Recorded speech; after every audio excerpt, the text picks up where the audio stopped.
Gallery, inspiring luxury, and JN Money. From abroad to yard. Fast, affordable, convenient. Doctor's Hospital. Peace of mind is important when life happens. Doctor's Hospital, always there for you. Call 949-6066. And Cayman Airways. Call them on 949-2311 to book your nonstop flights to Los Angeles and Panama. And now, Barbados. And Digicel, Cayman's bigger, better network. This is For the Record with Orrett Connor. Coming to you live from Radio Cayman Studio. For the record. For the record. For the record. Hear from your government officials, independents, and the opposition on issues that matter to you. For the record. Engage in an open dialogue between residents and lawmakers. For the record. For the record. For the record. Informative, impartial, insightful. This is your talk show. 1-800-534-8255. Your calls, your input. This is For the Record. And now, your host, Orrett Connor. Good morning, good morning, good morning. O land of soft, fresh breezes and verdant trees, so fair. Today is Wednesday, the 6th day of December 2023, right here in the beautiful Cayman Islands. We do hope and we trust that everyone had a restful, peaceful, enjoyable evening. Those of you who are on the roads of the Cayman Islands, whether you're a pedestrian, a cyclist, or if you're operating any type of motorized vehicle, we urge you to please, please, please be extremely cautious. We know that there will be additional traffic on our roadways because of the upcoming holidays. Everyone is out there busy doing their shopping. Meanwhile, schools are still open. So we have our future, our precious ones on our roads. They're either riding a bus to school, or they may be walking. They may be riding a bicycle, or they may be in a vehicle with a parent or guardian. So please, please, please be extremely cautious. If you do so, the life you save may be your own. I also want to say to you that you will continue to hear right here on Radio Cayman public service announcements regarding safe driving during the holidays, advising persons not to drive while under the influence, promotions where designated drivers are afforded certain privileges at businesses if they're designated drivers, so that they can drive their friends, family, or whomever home as well. So please, please pay attention to those. Take heed. We know that it is the festive season. People want to sort of like let their hair down a little bit and enjoy it, but you need to do so safely as well. So please pay attention to those public service announcements that are being made by many of our civic organizations here in the Cayman Islands as well. So, folks, I want to thank you for allowing Radio Cayman, and by extension For the Record, into your homes, into your vehicles, as you traverse the busy roads of the Cayman Islands into your places of work, wherever that may be. As you know, For the Record is a show produced by the staff and management of Radio Cayman, and it is geared towards keeping you abreast of issues as they arise and play out on the local, regional, and international scene. I am your host, Orrett Connor, and you're welcome to join me every Monday, Wednesday, and Friday from 7:30 a.m. until 10 a.m. During that period, our phone lines are open. That beautiful radio voice of Miss Susan Watson waiting to take your calls. You can call us on a toll-free number provided courtesy of Flo. That toll-free number, 1-800-534-8255. You can also call us on 949-8037 and 949-6990.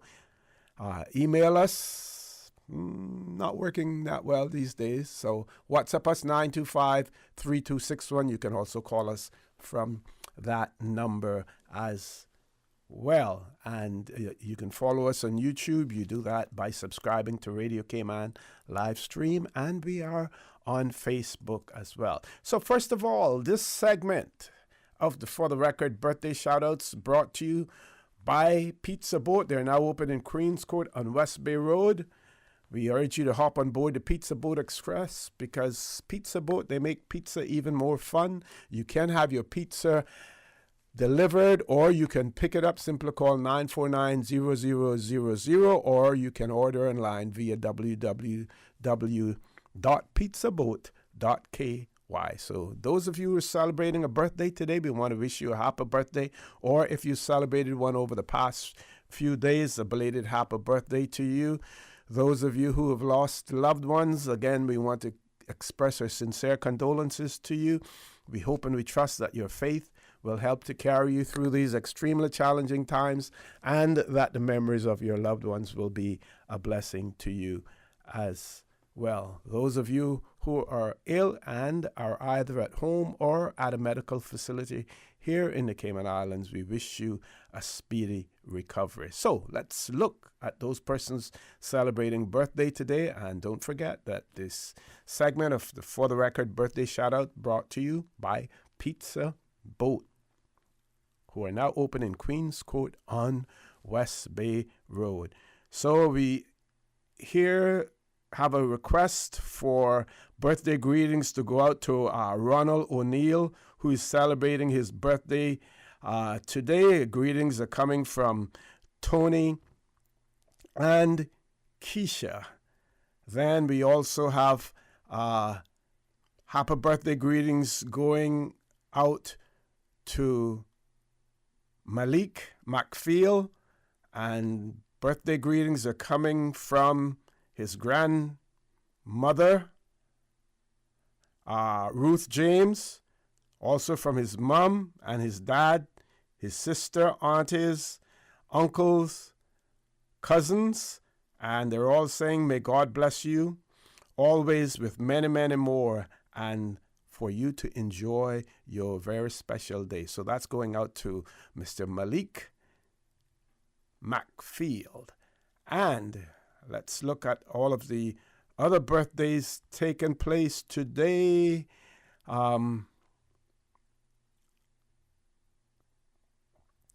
Birthdays taking place today. Here we go. Morna Richardson Scott celebrating a birthday today.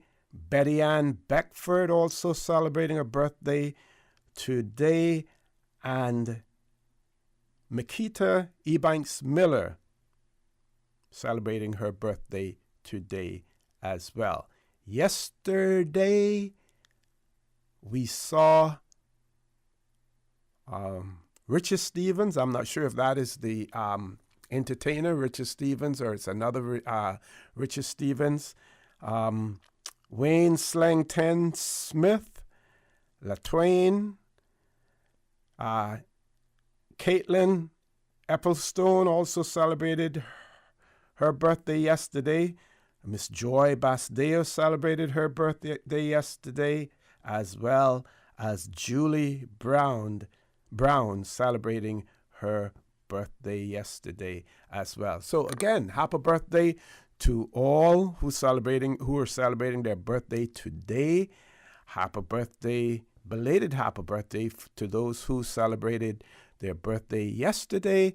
And coming up on Saturday, we have Miss Vernice Miles celebrating her birthday as well. So that's an advanced birthday shout out, but on Friday, God's willing, we will give her a big shout out again. So folks, just to remind you that For the Record birthday shout outs that I just shared with you, all of those birthdays proudly brought to you by Pizza Boat. They are now open in Queens Court on West Bay Road.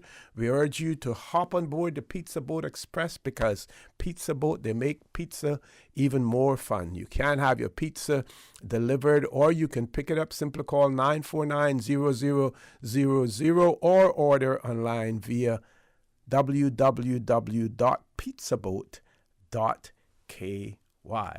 We're going to take a commercial break. When we return, we are going to share with you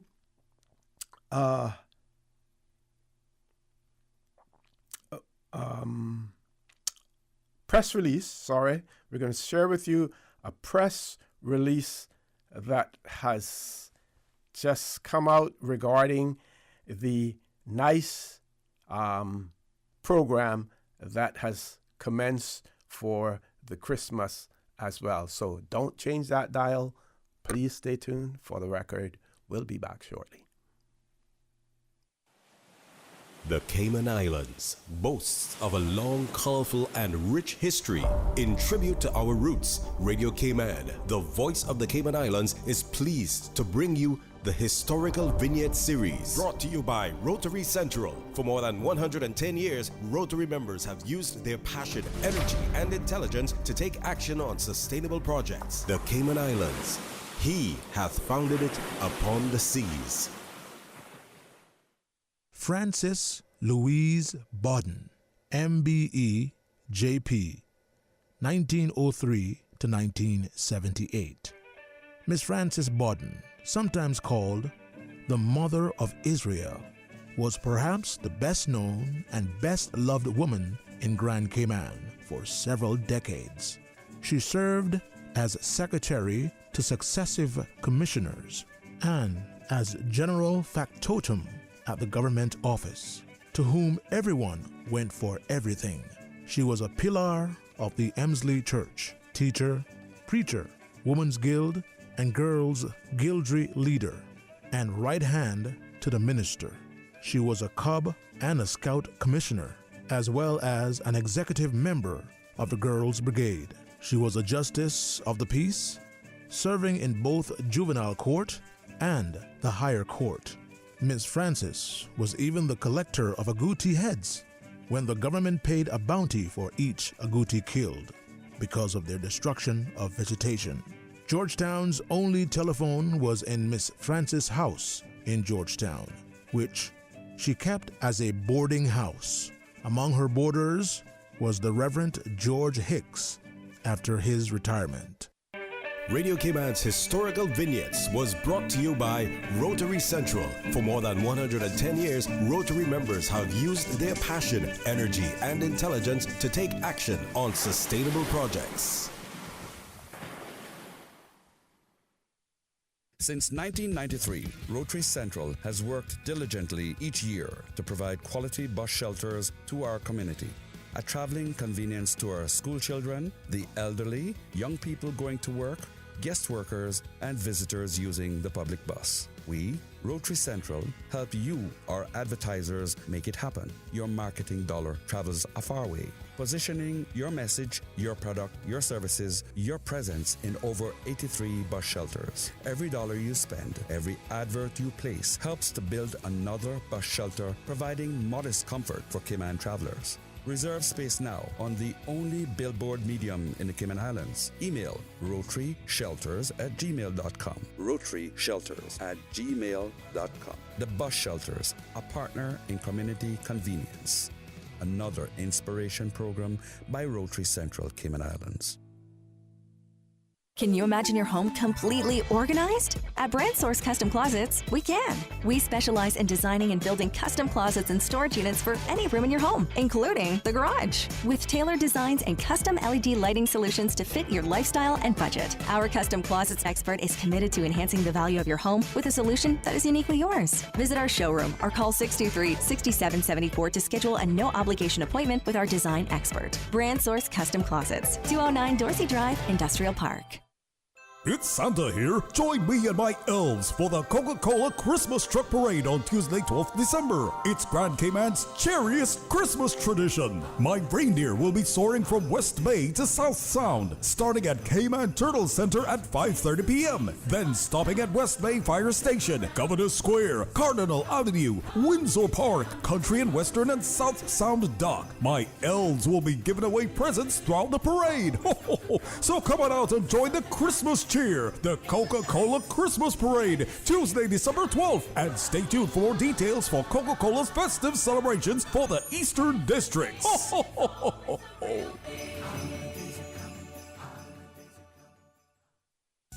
At Doctors Hospital, we know life happens, and usually when you least expect it. So when unexpected medical issues arise, you need quality care close to home. Located in the heart of Georgetown, our accomplished team of physicians and medical staff treat minor urgent conditions such as migraines, chest and abdominal pain, shortness of breath, burns, broken bones, open wounds, and more. 24 hours, 7 days a week with no appointment necessary. Peace of mind is important when life happens. At Doctors Hospital, we're always here just for you. Need to speak to someone? Call 949-6066. 'Twas the days before Christmas in Digicel stores near and far. Stockings were hung with the best tweenie deals by far. A tweenie 7-day bundle, it was quite an appeal. With 2 gigabytes any use data, it made Roblox so real. YouTube and Disney Plus, oh what a delight. Boys and girls were entertained from morning till night. Endless messaging, a connection so dear. Staying in touch with parents, oh what a cheer. Visit a Digicel store today, where dreams come true this holiday season. It's party season, which means it's pizza boat season. Aren't you tired of the same boring pizza? It's time to party. All aboard the pizza boat. Birthday parties, holiday functions, office luncheons, game nights. Whatever your occasion, bring the fun with Pizza Boat, a Cayman twist to pizza. Bringing fusion ingredients from all over the globe to give you locally inspired fresh pizzas. All day, every day. What's more, now you can enjoy a boat-shaped pizza with toppings of your choice. It's Pizza Boat in Queens Court on West Bay Road. Open daily from 11 a.m. to 11 p.m. and Fridays until 3 a.m. Pickup or delivery 949-0000 or get it online at www.pizzaboat.ky. Pizza Boat. Experience the ultimate pizza voyage. System 1 loaded. 1-800-534-8255. What is on your mind when it comes to the government, independence, and the opposition? Issues that matter to you. 1-800-534-8255. Waiting to hear from you. For the Record. This is For the Record with Orrett Connor. Good morning and welcome back to For the Record. No guest in the studio yet, but we will have the Leader of the Opposition and his deputy after the 8 o'clock news. They will be in the studio with us. Meanwhile, that historical vignette about Miss Frances Borden, we could add to that and also say that she was a newspaper reporter as well. She reported for Georgetown in the Trade Winds newspaper in the 1960s, mid-1960s. She reported. She would be at the airport and see who was leaving, who was coming in, and they were all listed by name, where they were going, what they were going for. You talk about privacy those days. Well, people wanted to, travel was a luxury those days. Not it was a luxury, but it was also a necessity. So, people were proud to see their names in the newspaper when they were traveling as well. But it wasn't unusual for the reporter to put in there such and such a person is traveling to Jamaica, with their child or with their husband for medical attention, because that is where we went. Or such and such a couple were just returned from Jamaica because they were married in Jamaica. That was the in thing in the 50s and the 60s to go to Jamaica and get married, as well. So little tidbits that I like to share with you, as well. And I was looking at the Trade Winds newspaper about Reverend Hicks as well, because talked about George Hicks, that he roomed at Miss Frances's house after his retirement, and there is a photograph and a story in the Trade Winds newspaper of the what date is that? The 8th of December, 1966, about the Reverend George Hicks as well. If time allows, I will share that with you. But meanwhile, let's look and see what's happening, what the government has said about the NICE program. So this is coming from a press release. It says, "Good evening. It will be a nice Christmas. Grateful." So they're asking to share this with our audience. And it says, commencement of the NICE project 2023. Says the Ministry of Planning, Agriculture, Housing and Infrastructure is pleased to announce the commencement of this year's National Community Enhancement Project, known as the NICE project, held under the theme Revive, Refresh, and Rejuvenate with a Nice Christmas. This year's project will run from December the 4th. That would have been on Monday to the 15th, to December 15th, 2023. And they have received 606 applications for the NICE project. Residents and citizens of Grand Cayman, Cayman Islands are encouraged to be mindful of this year's participants who are actively working to ensure the parks, beaches, and public spaces are free from litter, debris, and any other forms of waste. The NICE project 2023 aims to provide opportunities for unemployed Caymanians and the unemployed spouses of Caymanians to repair, maintain, and enhance parks, beaches, and public spaces across Grand Cayman. This year's participants will receive a stipend, so they will be given a stipend. Now, whether or not that stipend is a one-time payment or whether or not it is an hourly stipend doesn't indicate here, but normally a stipend would be a fixed amount for the period of time that the person is doing the work. And here are some additional details about the NICE project. It was started in 2015. The National Community Enhancement Winter Project, NICE project, was created to beautify and enhance the physical environment of the Cayman Islands through community participation, collaboration, and inclusivity. The project provides an opportunity for unemployed Caymanians and or the unemployed spouses of Caymanians to contribute to the development of the Cayman Islands. While the project is offered yearly, it is initiated each year by government approval. The NICE project 2023 will be implemented between December 4th and the 15th. If you have any questions, you can email the Secretariat of the NICE project at ncep@gov.ky. Now let's take a quick look at those numbers. 606 applications.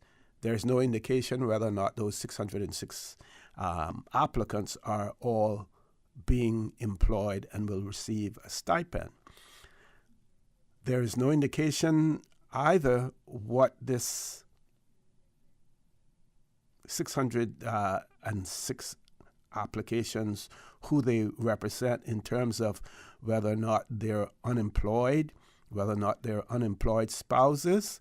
We don't know whether or not it could be someone who has a job but take their Christmas vacation during this period of time and then are able to participate in the NICE program as well. So it would be good to know.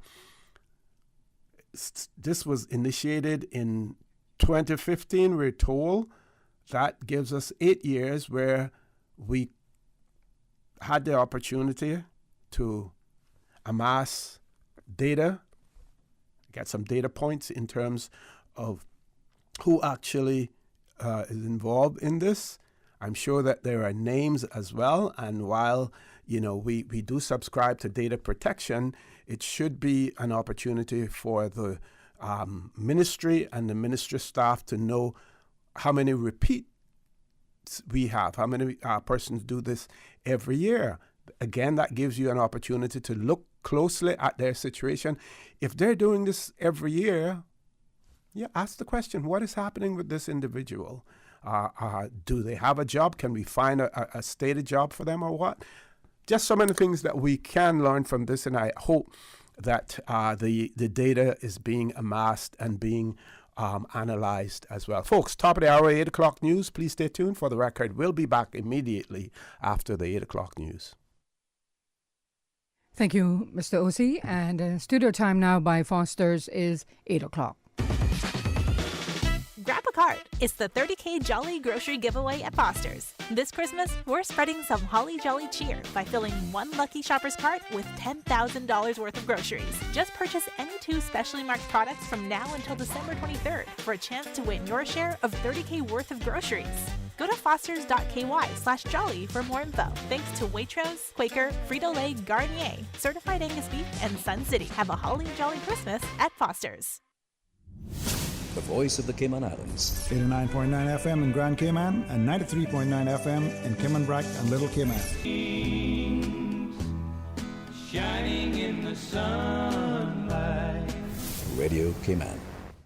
The 8 a.m. news is brought to you by ValueMed Pharmacy. Save time and order your prescription refills online at value-medpharmacy.com. VALU-medpharmacy.com.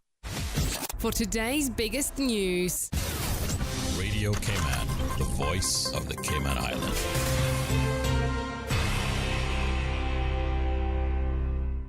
With your latest news, I'm Carsley Fuller. Testimony continues in Grand Court from one of the 2 men charged with attempting to rob a bank and stealing from a woman at an ATM. Radio Cayman's Jevy Ebanks brings us this report. Richard Andre Scott is one of 2 men charged with the attempted robbery of the Scotiabank branch near Grand Harbor. On Monday, Mr. Scott began his testimony by telling the jury of 5 women and 2 men that he was not the person who tried to rob the bank. He also denied any suggestion that he, his co-accused Mark Anthony Beckett, and at least one other man who has not been charged, planned the robbery and executed their plan on June 16th. On Tuesday, under cross-examination by Stacey Ann Kelly, the legal representative for Mark Anthony Beckett, Mr. Scott continued to deny any involvement in the robbery. Crown Counsel Kenneth Ferguson picked up cross-examination after the morning break. He questioned Mr. Scott about his version of events from the day of the arrest and during his initial interview with the RCIPS. Mr. Ferguson asked whether his account was accurate, and if he did not know of the robbery, why he did not seem surprised when police arrested him, nor tell them that he was not a part of the crime. Mr. Scott responded that mosquitoes covered him after running through the bush, and he just wanted them to get off. Today, cross-examination from Crown Counsel Ferguson is expected to continue. It is yet to be revealed whether the second man accused, Mark Anthony Beckett, will testify in his own defense. Jevy Ebanks, Radio Cayman News. Cayman's Winter National Community Enhancement Project is launched this week. Held under the theme Revive, Refresh, and Rejuvenate with a Nice Christmas, this year's project will run through December 15th. After organizers got more than 600 applications, you're being asked to be, quote, mindful this year as participants are working to ensure the parks, benches, and public spaces are free from litter, debris, and other forms of waste. So if you see them on the road, be careful. The NICE project gives opportunities for unemployed Caymanians and the unemployed spouses of Caymanians to earn some extra cash in the lead up to the holiday season by helping to beautify the country. In other news, United Kingdom MP Jim Shannon slams the UK Girl Guiding Board of Trustees for selling out. Is it possible that we could have a debate in government time on the floor of this House on the proposed devastating decision by Girl Guiding UK to sell off their UK activity centres and to stop direct delivery of girl guiding in the British overseas territories and on UK military bases? It will have significant impact upon the young girls and across, not just here, but across the seas, which will have a catastrophic impact on young women in the British family, something which we all want to preserve. House of Commons leader Penny Mordaunt agreed that this is, quote, an excellent topic for a backbench business debate, welcoming an airing of the decision on the floor of the House. In response, Girl Guiding Cayman says it is, quote, proud to have made a positive impact on members' lives over the 40 years since being a branch association of Girl Guiding UK. The local branch will continue to work on ways to offer current members the, quote, same opportunities they always have. Dancing and prancing in Jingle Bell Square. That's me fully embarrassing my 10-year-old Saturday night at Carol's in the Park. The free sing-along, led by Miss Izzy and the Carpe Diem Band, featured complimentary hot chocolate and jingle bells, which filled the seaside-facing amphitheater in Dart Park with all manner of holly jolly fun. Communications and Activations Manager at Dart, Laura Leonsinis, explained to the families in the crowd that Dart's Growing Communities initiative started back in 2001, and since then it has restored, rebuilt, and created about 12 public parks. The event was also a fundraiser for Cayman Food Bank. We also want to thank you for your contributions to the Cayman Food Bank. They serve over 1,500 households per month right now, so anything you can provide really makes a big difference in what they can give to our friends and neighbors. If you weren't able to make it, but you'd still like to help out, you can visit caymanfoodbank.com to make a donation or volunteer your time this holiday season. Now with a check of international news, here's the BBC, which takes us out of the newscast. I'm Karsley Fuller. BBC News with Moira Alderson. Israeli warplanes have carried out more heavy bombardments across Gaza as fighting intensifies in the south. Israeli forces are battling with Hamas and Islamic Jihad fighters to the north and east of Khan Yunis. Russia's President Putin is meeting the president of the UAE in Abu Dhabi on a rare trip abroad that will also see him visit Saudi Arabia. The agenda will likely include the wars in Gaza and Ukraine, as well as oil production. BBC News. The 8 a.m. news is brought to you by ValueMed Pharmacy. Save time and order your prescription refills online at value-medpharmacy.com. VALU-medpharmacy.com. Now, more than ever, supporting your immune system is crucial to helping your body fight off illnesses like the common cold, the flu, and COVID-19. At ValueMed Pharmacy on Walkers Road and in Buttontown, we carry all the essential vitamins and minerals to help support your immune system and improve your overall health. Some of our top immunity support picks are vitamin C, vitamin D, zinc, elderberry, and quercetin, or the popular 7-in-1 immunity support. Our pharmacists are always on hand to help guide you and answer any questions. Visit ValueMed Pharmacy on Walkers Road or Buttontown. Live happy, live healthy with ValueMed Pharmacy.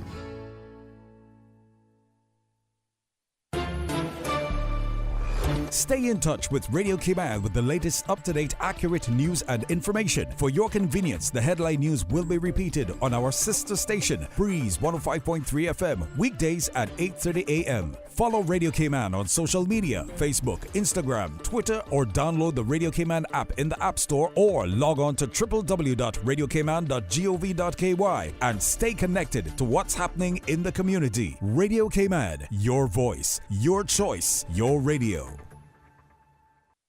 You know, as a little girl, I dreamt of traveling to faraway places and foreign lands. I tell you what though, no more dreaming. I go in flying with Cayman Airways. How blessed are we in the Cayman Islands to have a very own national airline? Girl, you can fly to so many international destinations without the hassle of connecting flights. On top of Jamaica, Cuba, and Honduras, you got non-stop flights from Cayman to New York, Miami, Tampa, and even Denver, Los Angeles, Panama, and child, they now have Barbados.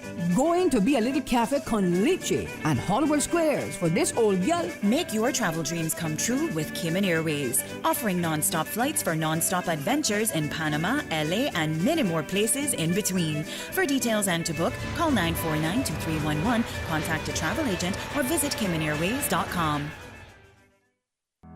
The Ministry of Education invites all eligible Caymanians to apply for its overseas scholarship for the 2024-2025 academic year. To apply for an overseas scholarship or learn more about the various scholarship offerings, please visit the Scholarship Secretariat Unit's online scholarship application portal at www.moescholarships.gov.ky. Applications close on Wednesday, 31st of January, 2024.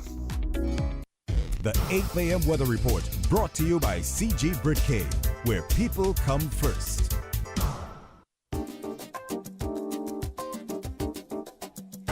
Good morning. Time now to take a look at the very latest weather report. Current temperature is 82 degrees. Relative humidity is 76%. The barometric pressure is 29.98 inches and rising. The wind is out of the northeast at 7 knots. Overnight low temperature was 78 degrees. Synopsis indicate moderate to fresh northeast winds and moderate seas with some showers are expected across the Cayman area in association with a cold front moving over the northwest Caribbean. The front is expected to move over the Cayman area tonight, bringing an increase in cloudiness with some showers. Satellite images show a few low-level clouds spreading across the Cayman area. Now the forecast for the Cayman Islands for today and tonight, calling for partly cloudy skies with a 30% chance of showers. Temperatures today will be in the upper 80s and will fall to the upper 70s tonight. Winds will be northeast at 10 to 15 knots with higher gusts, and seas will be moderate with wave heights of 3 to 5 feet. Today's low tide will occur this morning at 11:45, high tide this evening at 5:15, and a low tide again tonight at 11:49. The sun will set this evening at 5:46 and will rise tomorrow morning at 6:47. And the outlook is calling for cloudy skies along with fresh winds and rough seas, especially along the north and east coast for the next 3 days as the cold front drifts east and gradually weakens. Small craft should exercise caution over open seas. And that's the very latest on your weather report. Take some advice from your Aunt Angie. If you want to go scuba diving on your vacation, don't bedazzle your wetsuit. And you think you look great, but what you don't realize is that you look like a shiny, scaly fish. And it won't take long for a shark to notice you. Next thing you know, you're busting out every karate move you got. But if you're smart, you'll have CG medical insurance and get airlifted out to the closest hospital. Get coverage for emergency evacuations. CG Brit-K. Good like that. All benefits are subject to policy provisions, including eligibility at the time of service. The 8 a.m. weather report brought to you by CG Brit-K, where people come first. During these unprecedented times, Radio Cayman, the voice of the Cayman Islands, is pleased to bring you the Cayman Strong series. The Cayman Strong series is brought to you by Encourse Cayman. Visit encourse.ky to view a full list of wellness services and their qualified team. Encourse Cayman, health, wellness, and happiness.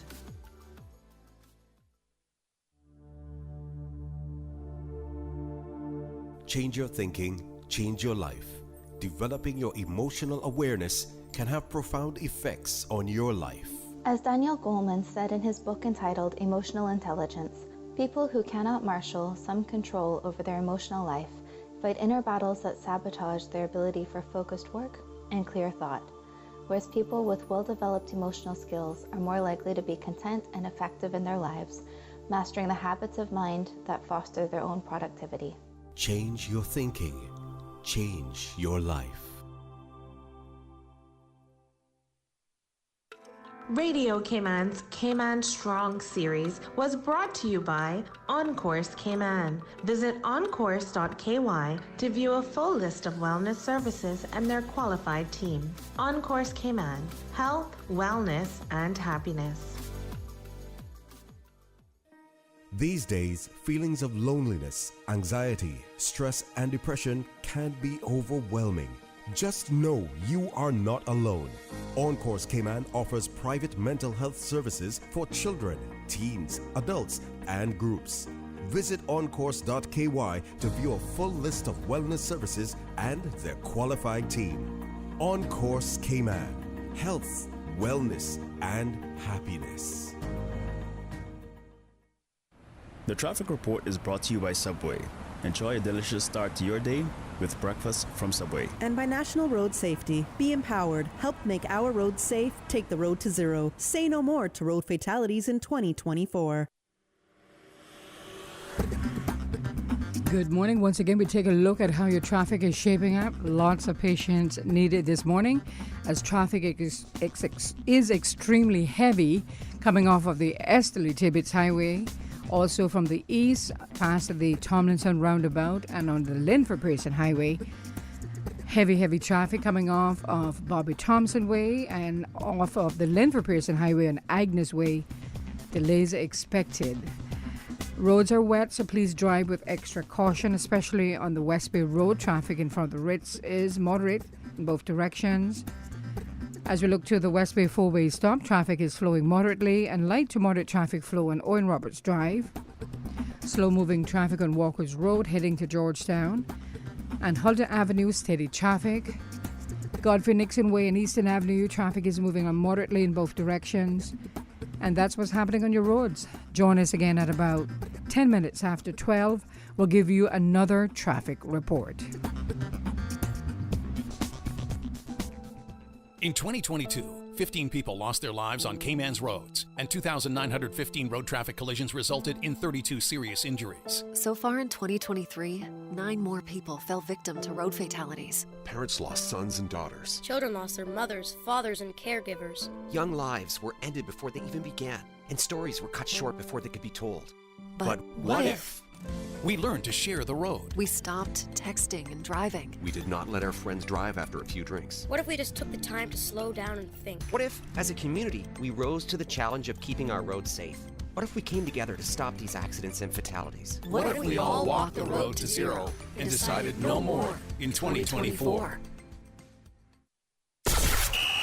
It's game time, Subway fans. We're upping our sub game with the all-new Subway Series menu, an all-star lineup of 6 delicious recipes. Just order by name or number and we'll do the rest. Whether you're catching a quick lunch or just need a tasty victory, the Subway Series menu is coming in clutch. Subway Series, easy to order, hard to resist. Try it today, only at Subway. Eat fresh.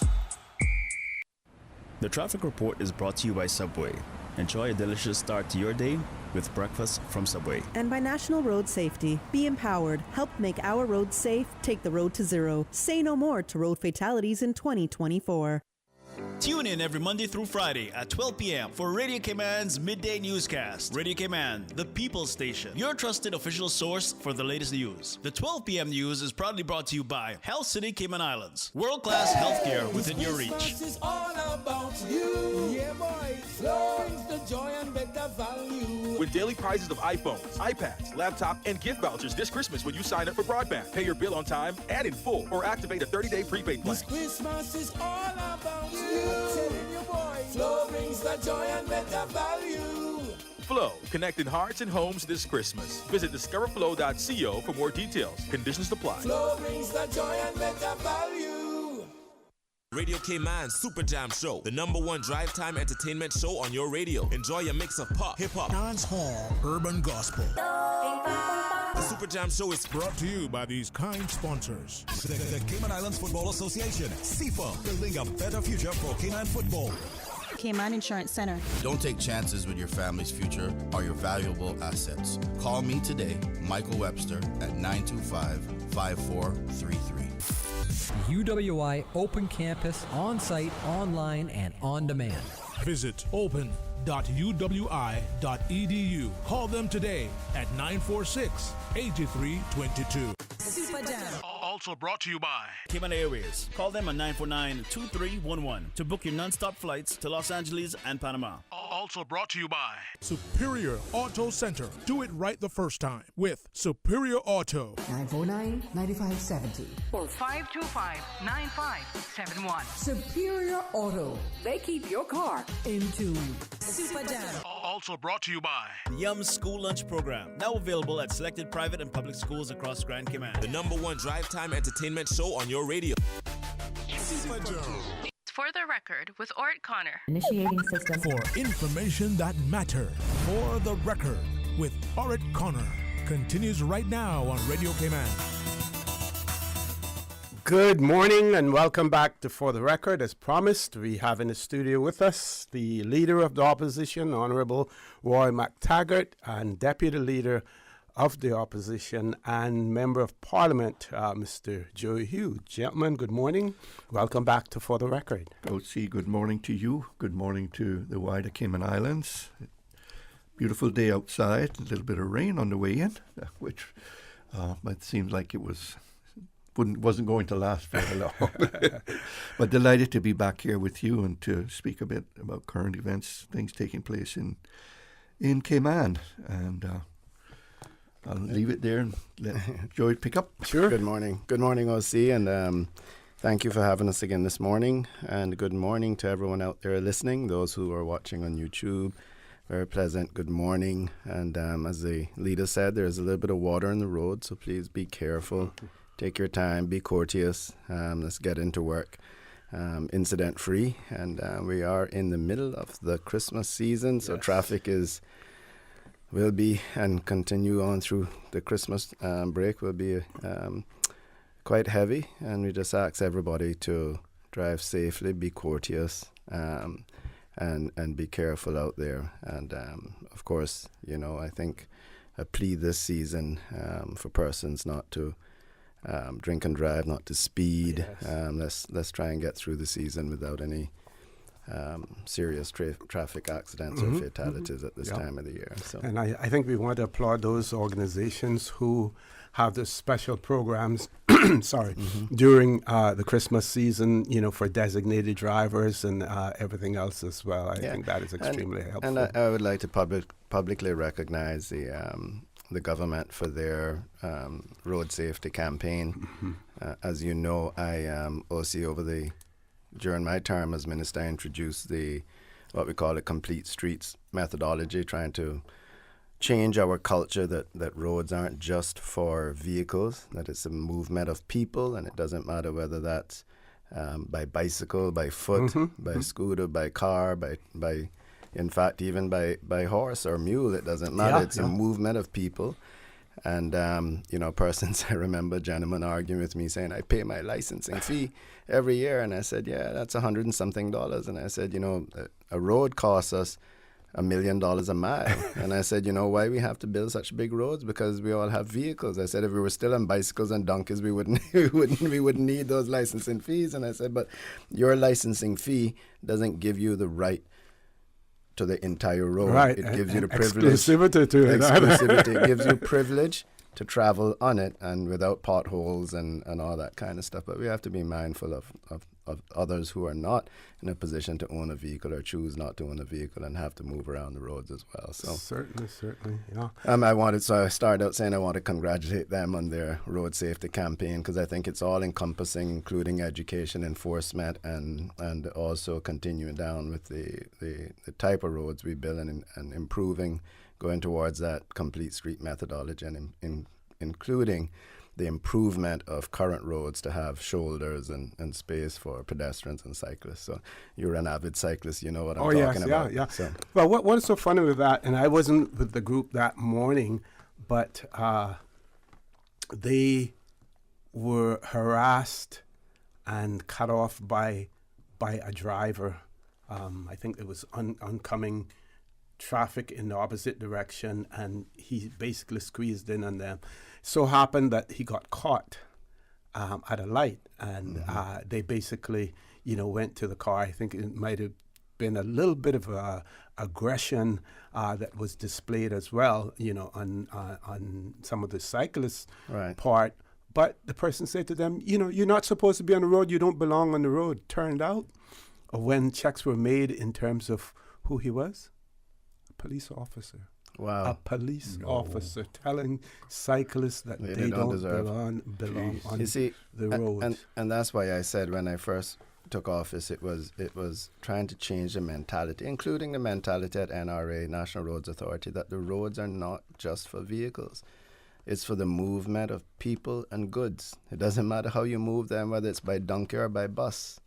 It is for the movement of people and goods, and this is why we have to consider cyclists and pedestrians as we continue to develop and build roads.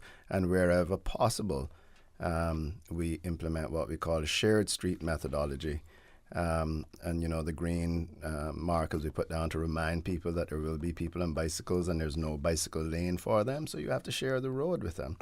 But and at the same time, also, I don't have to preach to you, but we could use a campaign for cyclists as well and scooter riders. Yes. Because, I see them so many times without lights, wearing dark clothing, riding on the wrong. They don't understand the importance of riding with the ongoing traffic and not against it. Majority of the accidents you see with bicycles and scooters are persons riding into the traffic and persons coming out or turning in, not realizing someone moving at 18 miles per hour is coming towards them. You wouldn't expect that. And so I think, and it's interesting that we've gone off in a tangent. It's interesting. I think it's very important. I raised it at at the commissioners' meeting at Constitution Hall. It's interesting to hear your story that was a thought of a policeman, because I said to the commissioner that he needs to start a campaign within his police force, educating his officers and educating the public on what side of the road to ride on, wearing proper safety equipment, lights. You know, when we were growing up and they talked about zero tolerance for crime, your bicycle had to be licensed and you had to have a light, and you couldn't carry someone. And then, you know, if you didn't get a ticket, you know, I would always talk about Ms. Velma Hewitt, because she was a sergeant when I was growing up in West Bay. They take your bicycle away for a couple of days. Yes, and if they go on vacation, you got to wait 2 weeks until they come back to get your bicycle back.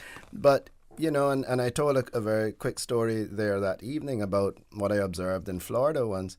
It was a heavy congested area, and there was events happening, and a young lady came riding on a bicycle. An officer stopped her and said to her, you know, you should have a light. And she said, oh, I didn't know. And he opened his trunk, and I thought I was there waiting to cross the road. I thought he was going to take away her bicycle. And he pulled out a little disposable light, opened it up, put it on her handlebar, and said, this will last you a day or two, but you need to get a proper light. Yes. Yeah. You know, and this is a officer in a major city during a major event, taking the time out to educate someone on road safety with their bicycles. Yep. And I think that's something that it's appalling and shocking to hear your story, considering, like I said, I just raised it, you know, a couple of weeks ago with the commissioner. Yes. My little rant for the morning. Well, we can have a little more, because we have about 4 minutes before we go to the break. So rather than getting into anything substantive, one of our callers this week inquired and commented about the service that had been previously provided from I believe it's the car park behind immigration, the hop on, hop off, yes. Right. And I thought that was so effective, and it was utilized, and then it was discontinued, and whether they wanted to know whether or not it had been resumed at this point in time. I don't know if you no, I think that what brought I noticed on social media that it brought the story up, and we put a lot of time and effort into looking at the whole hop on, hop off system. And I think, you know, when I read the report on public transport, the exact same thing we said then is what the report said. You got to have terminals or parking lots in each major district along the way, and where people can park their cars safely. They can wait on a bus without being in the rain or 92-degree heat or whatever the case may be, safely, and, you know, have a bus that runs direct from bus stop to bus stop straight to town, no stopping in between. Right. And then you can have your omnibuses running between. But people should be able to ride a bicycle, lock it up outside a bus terminal in Bodden Town, and wait, you know, in air-conditioned, well-lit place with even snack machines or whatever, and the bus comes every 20 minutes or every 30 minutes, whatever the case may be. And then when you get to town, what we found out in when we did town hall meetings across the island, the elderly people especially said they, you know, in the eastern districts it was an issue because the bus service wasn't reliable. But in some areas, the elderly people said, we love taking the bus. But the problem is when I get to town, and I have to go to Cayman National Bank or to Credit Union all the way over by the cricket field, and then I have to go to NAU in town and Digicel down on the waterfront. They said I don't get all my stuff done because by the time I walk in the 90-degree heat, I'm exhausted. Or if it's raining, I can't get around town. Georgetown was not built in the way Camana Bay was built and other newer areas where you know, getting around the area, you can do so. If it's raining or hot, you get shade and cover.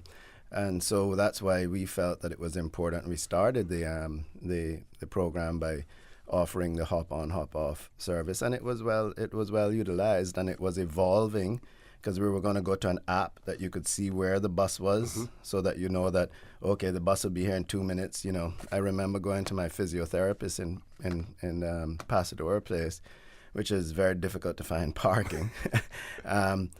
And them when I had broken my leg, and they were saying to me, you know, they love it because now they can go to town, get into town, get some lunch, and come back. They don't have to lose their parking spot. They don't have to add one more car to the traffic in town and that sort of stuff, and in a timely fashion. And persons love to use it to go to the hospital, pick up their prescriptions. Then we added Foster's and Kirk's because we knew people used it there tremendously to get to the supermarket in and around town. And there were persons that were working in town and would jump on the bus at lunchtime, go to Foster's, grab some lunch, grab their groceries, and come back to work. So that's one less car, traversing around town at a busy lunchtime. And how many vehicles were utilized in that process? Just one or more than one? There were two, and then what they do is the routes, they would reverse the routes. So, let's say if bus number 1 did A through F, bus number 2 would start at F and go through A, and then they would rotate like that. So there was always one bus going in an opposite direction. Excellent. And then, so what brought up the argument was Camana Bay, as it expands, just introduced air-conditioned electric buses to take you around from the parking lots in Camana Bay, and they have an app and everything. So it's sad that, again, private sector have leapfrog government, and again, we continuously complain about, Georgetown is losing everything to Camana Bay, but this is why, because you're making it accessible, you're making it safe, it's well lit, you have security around the place, and you can now get transportation from your parking lot to your destination and back. Yep. Well, this is a good point for us to take a commercial break. When we return, I'll just take note of the fact that 1966, which would have been 57 years ago, the legislature and for their budget meeting met on the same date that our parliament will be meeting. The 8th of December 1966 was the start of their budget session. How big was the budget? I'm gonna look and see. I'm gonna look and see what that is as well. So, folks, don't change that dial. Please stay tuned. For the record, we'll be back shortly. Santa says ho, ho, ho. Ho, ho, ho! Don't miss your chance to win big this holiday season with the Rubis Pure Joy promotion. Win $30,000 to pay your bills. Merry Christmas! Each time you top up your tank with $25 of fuel or merchandise from Jose's 24-hour food mart, you earn another stamp. Collect 6 stamps and you're entered to win a lot of awesome prizes. You could be the lucky winner of $30,000 to pay your 2024 bills. Don't forget to share the Christmas spirit with gift certificates your loved ones can use at Reflections, Liquor for Less, Hemp and Tobacco, Food for Less, or Jose's Rubis. Now open 24 hours a day to serve you. Merry Christmas!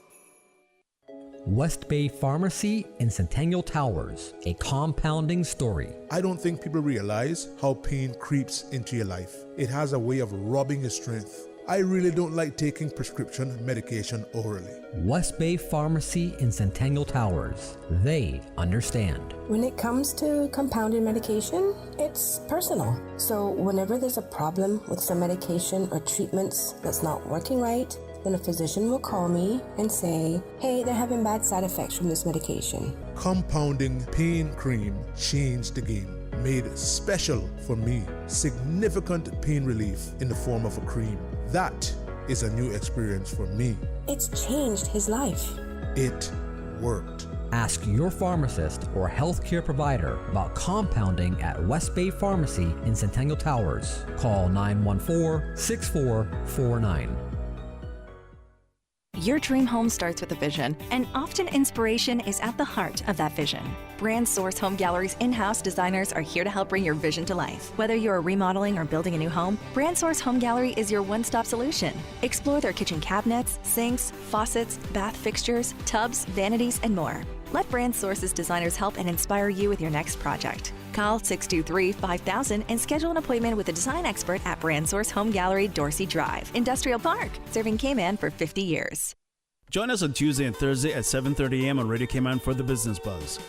The Business Buzz is produced by Susan Watson and hosted by Anita Khan, who brings her own unique, enthusiastic, and engaging perspective to The Business Buzz. Tune in as we put a spotlight on a wide cross-section of businesses in the Cayman Islands. Every Tuesday and Thursday at 7:30 a.m. on Radio Cayman.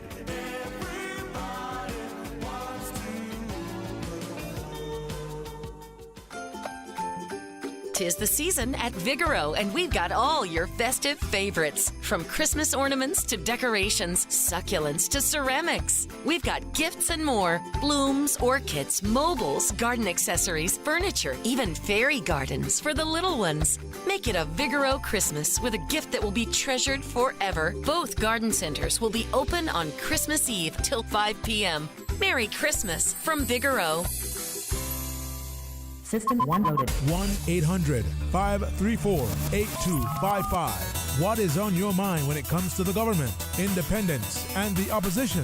Issues that matter to you. 1-800-534-8255. Waiting to hear from you. For the Record. This is For the Record with Orrett Connor. Good morning. Welcome back to For the Record. In the studio with me, Leader of the Opposition and Deputy Leader of the Opposition. Gentlemen, so the budget session... what is it called again? The throne speech. Yes. Will be delivered, and then we will have the budget after. So this is the opening, the state opening of Parliament taking place on Friday. On the show, the Premier, the Honourable Juliana O'Connor-Connolly, indicated that she has asked and gotten agreement from her members, her side, to limit their debate to, I think, 45 minutes if possible, and that they should speak in those areas that they have responsibility for to reduce the amount of the debating time. The opposition side has also made some concessions in terms of, what will be or what won't be brought forward. So it appears as if an effort has been being made to run the Parliament as efficiently as possible to ensure that you meet the deadline. And my question to that is that what has taken place as far as agreements with the budget is concerned, is that something that the people of the Cayman Islands can look forward to in terms of the opposition and the government working together wherever possible to be as efficient and as responsive to the people of the Cayman Islands? See, we will always work with the government in areas where we can agree on and support things that we do agree with. But I think people do have to remember too, we are an opposition, so we are there to give the alternate view, an alternate view to any policy or anything that government sets out to do. So as far as the meeting on Friday, yes, it is the state opening. Governor will present the throne speech, and then we will move into the tabling of the budget by the Premier, and she will speak to it on Friday as well. Now, what we agreed with the Premier was in relation to the meeting. We were not going to ask any parliamentary questions or bring any private members' motions. Now, as far as I can recall, those things normally don't happen during a budget session. The budget session, you leave it for the budget and the budget alone. And so there was nothing there. We certainly, if we had insisted on being able to ask parliamentary questions, then it was going to delay the tabling of the budget by move it from Friday the 8th. It meant that it wouldn't happen then until the 11th, Monday the 11th. So I gave her the assurances that we were not going to file any parliamentary questions. We're going into the budget, so we'll have opportunity galore to ask any question that we want to, and to really examine the budget and the spending plans in great detail. And I can tell you, as the opposition, we intend to do our job with it and to examine and scrutinize. And so, yes, we are going to be asking questions, particularly on the real big spends and any new programs and spending plans that they bring. So, yeah, it's going to be an interesting time. Time is really, I wouldn't say against us, but it's really it is short. Because I don't recall except for 1966, as you just mentioned to us at the break, that we meet this late for a budget session. You have 18 people to make contributions to the budget debate, and then once that's done, the Premier winds up the debate, and then we move into Finance Committee. And it's a record budget. I'm pretty certain of that, given where we are now with government spending that now exceeds $1 billion, and so it's going to be a lot of detail to cover, but we will try to be as judicious and as quick as we can to get through the material that is there. Yeah, and if I may, since it's a 2-year budget that is being debated, how important it is knowing that within that 2-year period we will have an election. And like you said, you're the opposition, you're also the government, in waiting, with the hope that you will lead the next government.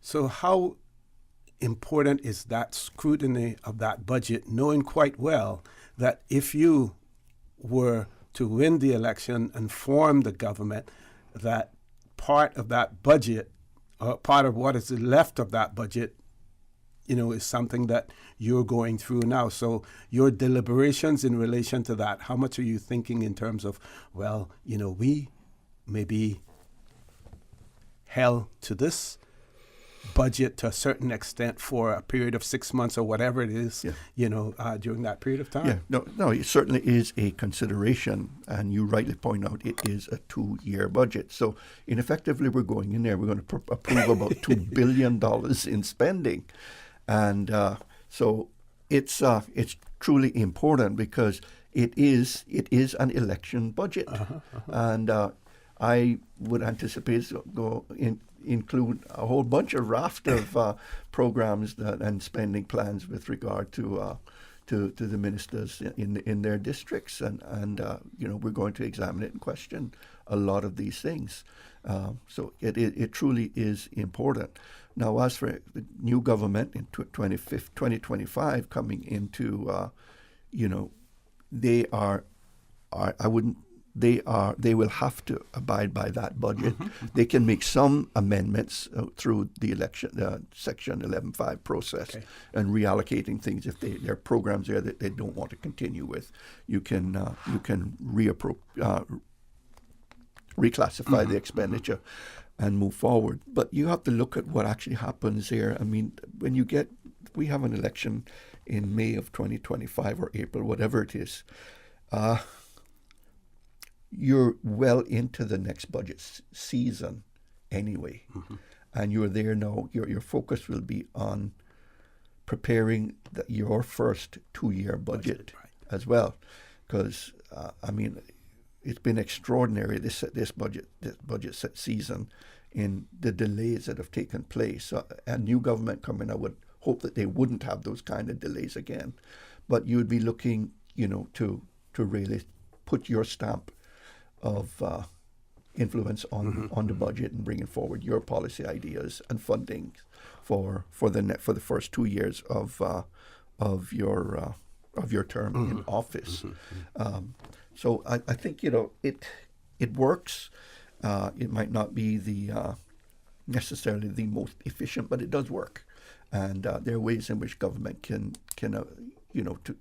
new government could adjust approved spending through the 11.5 process to reallocate funding. Mr. Hugh, you want? Yeah, no. I think, following on with what the leader just said, one of our big concerns that we had leading up to where we are today, and certainly up to the motion of no confidence in the government, was some of the numbers we heard coming out on the spending, and this is what we're going to have to see, because we were concerned if they were going to, that there was a real possibility if they spent all the money that they had planned to spend between now and the end of the year, that perhaps the government could end up in a deficit or a very, very small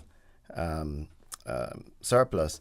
And then we were concerned about some of the spending we heard that were being proposed in the budget and borrowing, and what level of borrowing and what were those funds going to be used for. And in particular, the recurrent expenses, which would tie the country into these spendings for the next, 3 to 6 years. And I know that, we didn't, without accusing them of it, but sometimes you've heard in the past where governments have said, listen, it won't be my problem. And as the leader just spoke about it, with it being an election budget, the attitude could be, and some of them we heard, the attitude was, we're not going to get elected in the House, so we might as well spend, it won't be my problem. And those are the sorts of things, scary sounds that we heard coming out, stuff that took us back, 20 years, 30 years ago in Cayman politics that you get concerned about. So we're cautiously optimistic at the moment. There certainly seems to be a feeling of cooperation between the government members themselves and between the government and the opposition. I will say this, in all fairness, there is an open line of communication with the Premier and her team. So that is nice and enjoyable, because now we can say, listen, we want to talk about this, and we can have dialogue, and we don't have to come here on the radio or send out videos to to force them to come to the, to have discussions with us. So we are cautiously optimistic. But as the leader said, and as you rightfully pointed out, this is a budget that could have serious ramifications over the next few years, and we have to be very, very careful about it, and we will have to do our job and follow our constitutional responsibility in scrutinizing that budget and ensuring that this is a budget for the people of the Cayman Islands for the years to come. Okay, thank you. With that, we're going to take a commercial break, folks.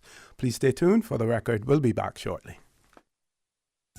At Doctor's Hospital, we know life happens, and usually when you least expect it. So when unexpected medical issues arise, you need quality care close to home. Located in the heart of Georgetown, our accomplished team of physicians and medical staff treat minor urgent conditions such as migraines, chest and abdominal pain, shortness of breath, burns, broken bones, open wounds, and more. 24 hours, 7 days a week with no appointment necessary. Peace of mind is important when life happens. At Doctor's Hospital, we're always here just for you. Need to speak to someone? Call 949-6066.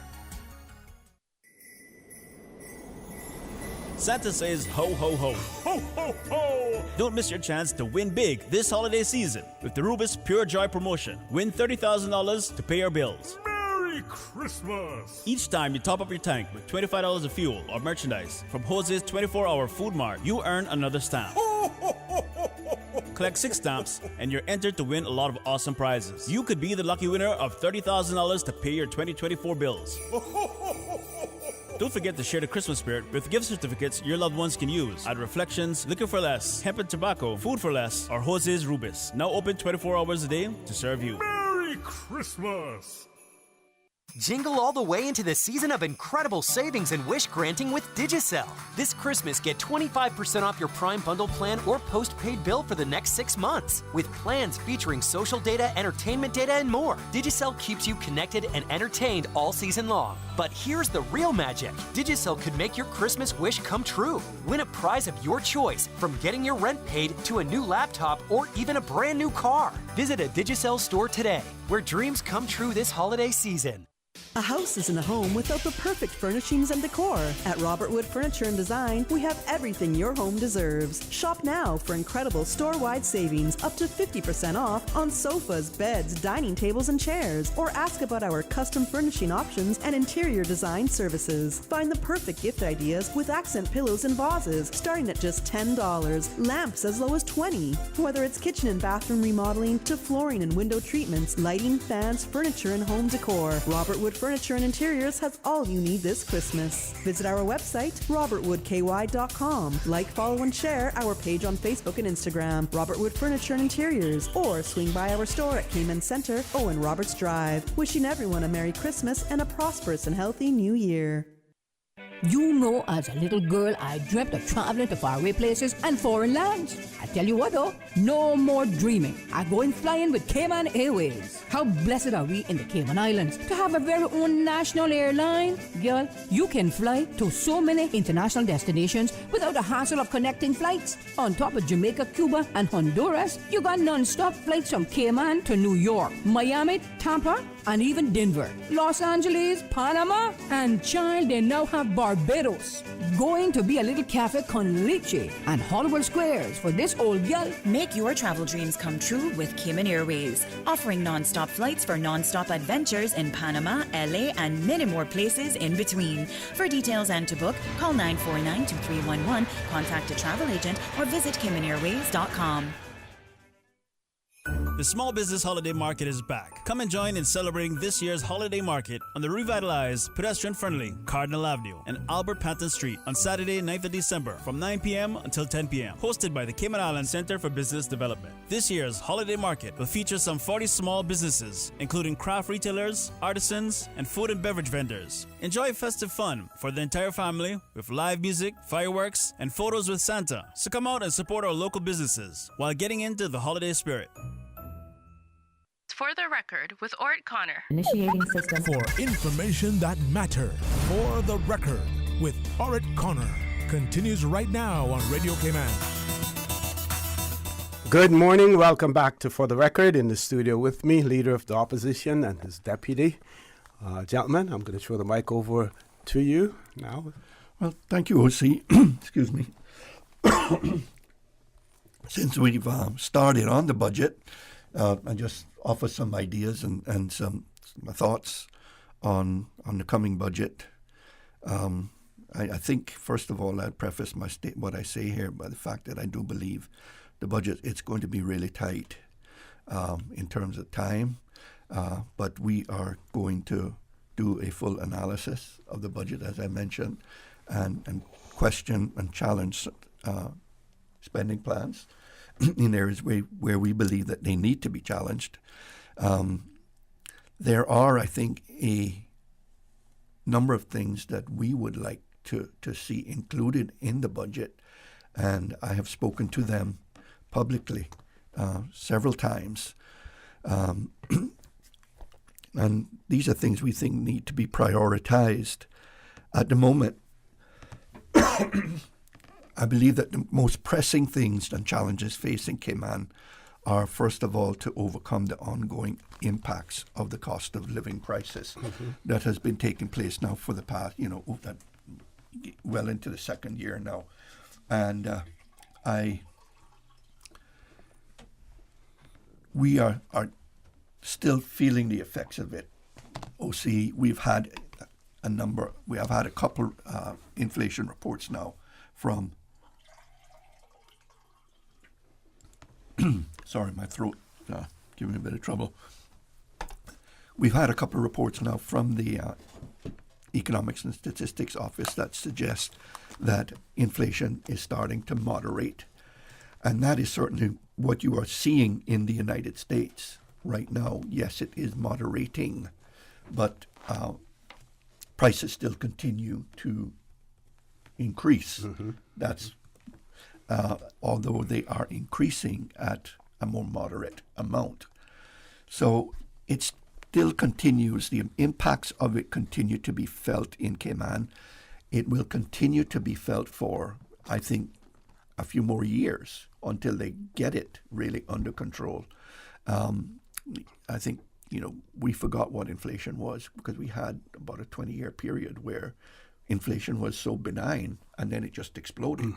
And that has been really disruptive to all aspects of Caymanian life and the economy here. But nowhere is it most felt and most effective than at the lower income persons in our society. They are the ones who are most affected by it. And that's that's the reason why we have been so vocal about this with government, and the need to do more to help those people, because electricity rates not going down, gas prices not going down, all these things that are so important to them and to all of us.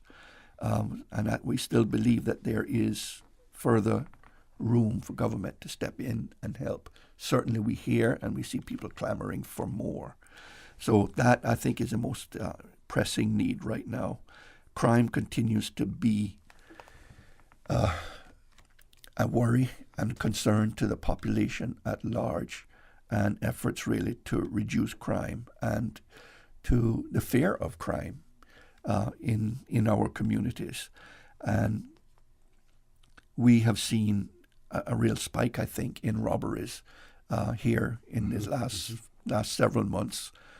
Although we've now gone a few weeks in which there haven't been many reported, but it still continues to be a huge issue and problem for the country to tackle. And then the ever-present issue of more affordable access to housing.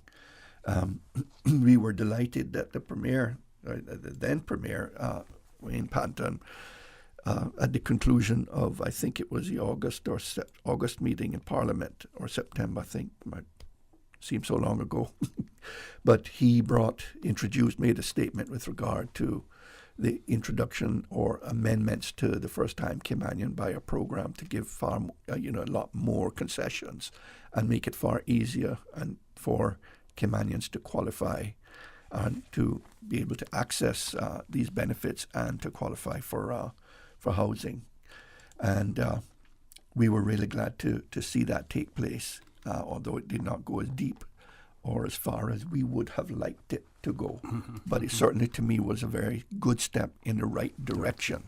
And I still think that there's room for government to take that further, to give Caymanians a break. There are 4 other priority areas where action, we believe, in the next 2 years is necessary, not just to meet immediate challenges, but to better prepare Cayman for the future. I'll just briefly mention these. First one is to restore Cayman's economy to a path of steady, sustainable growth. Well, I think some would argue that we are on that path of steady, sustainable growth. Yes, we are seeing growth, but there are areas of the economy that still continue to hurt.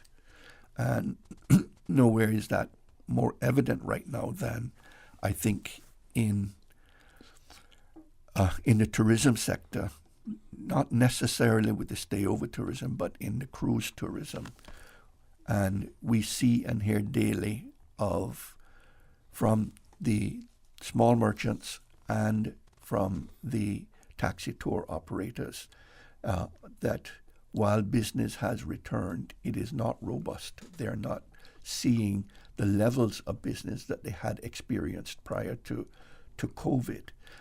And it, to me, just doesn't seem as if the government is even considering anything there to do about that. And is that as a result of the reduction in the number of cruise ships calling? That's where I'm speaking with it, because you've seen a precipitous fall in it, and there is no indication that those numbers are coming back. And many may feel that's probably the best thing, but you still need to address the problem that it creates, in that it creates a situation where there isn't that much money circulating in the economy. So those small merchants and the taxi tour operators are hurting, and we need to find ways in which they can be helped either to retrain and seek other employment opportunities, because not everyone can survive in that market.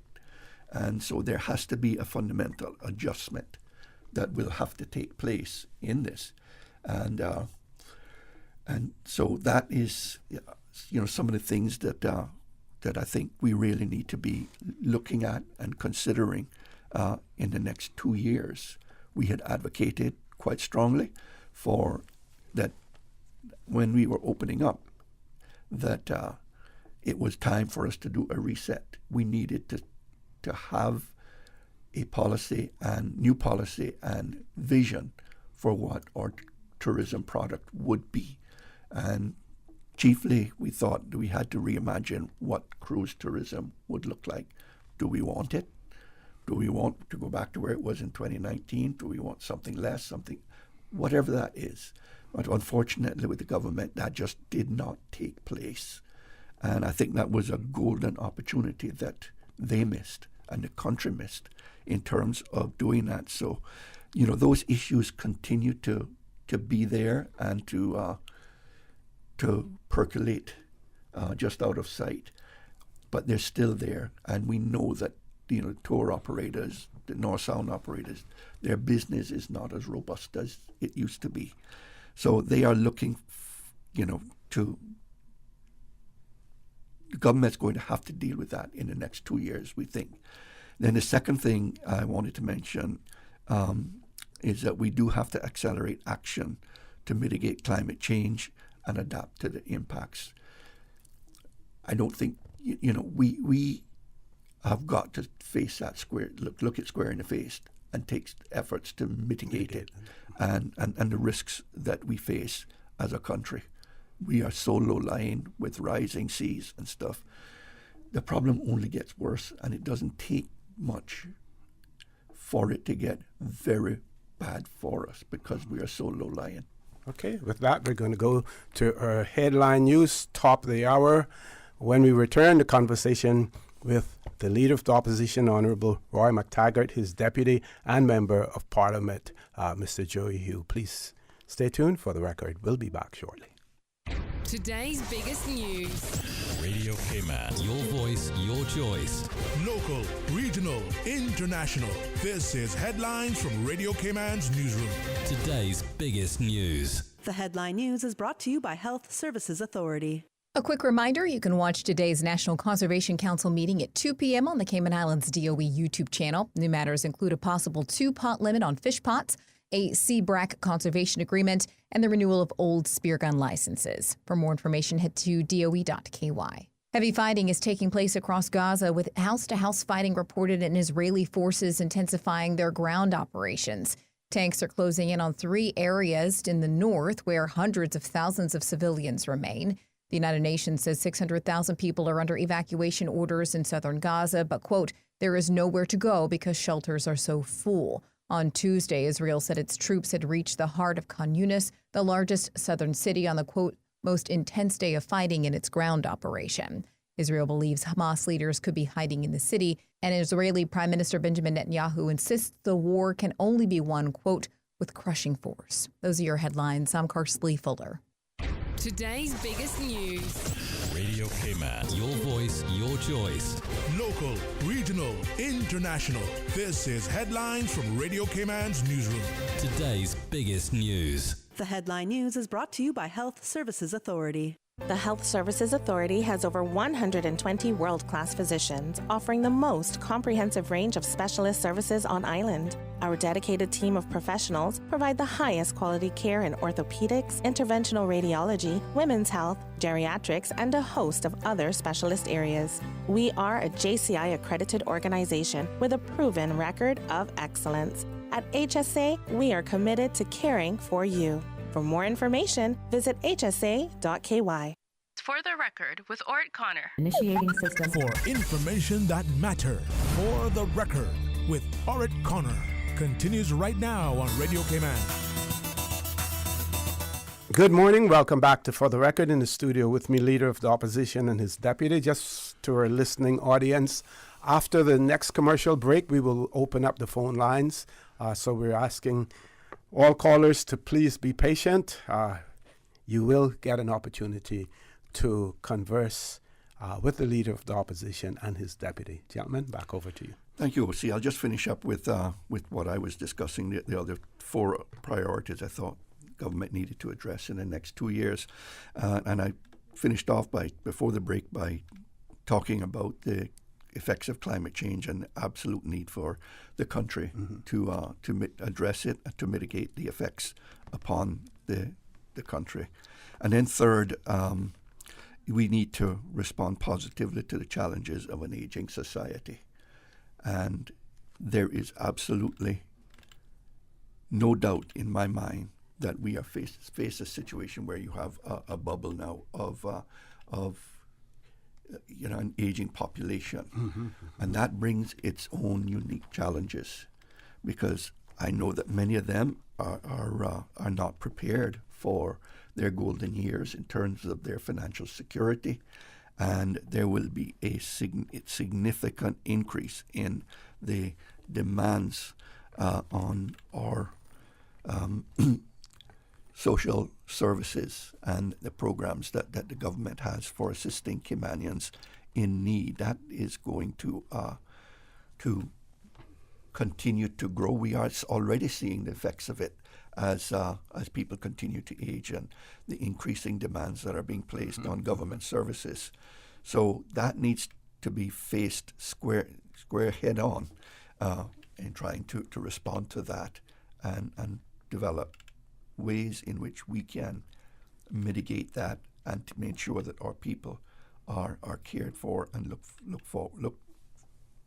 looked after in their golden years.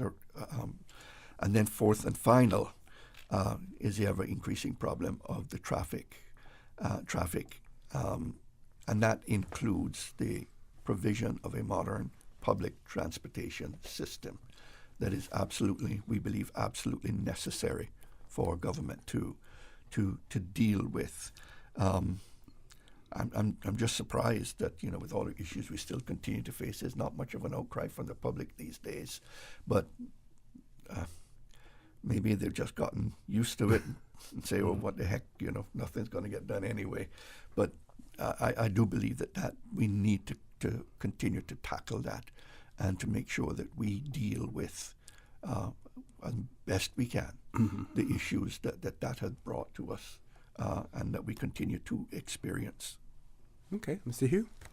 Yeah, no, I think the leader covered the overarching points, and we look forward to seeing where the priorities and spending will be. I think I will spend a lot of time in my debate talking about some of the key infrastructure projects that were budgeted for and we haven't seen movement on those, such as subsea cable.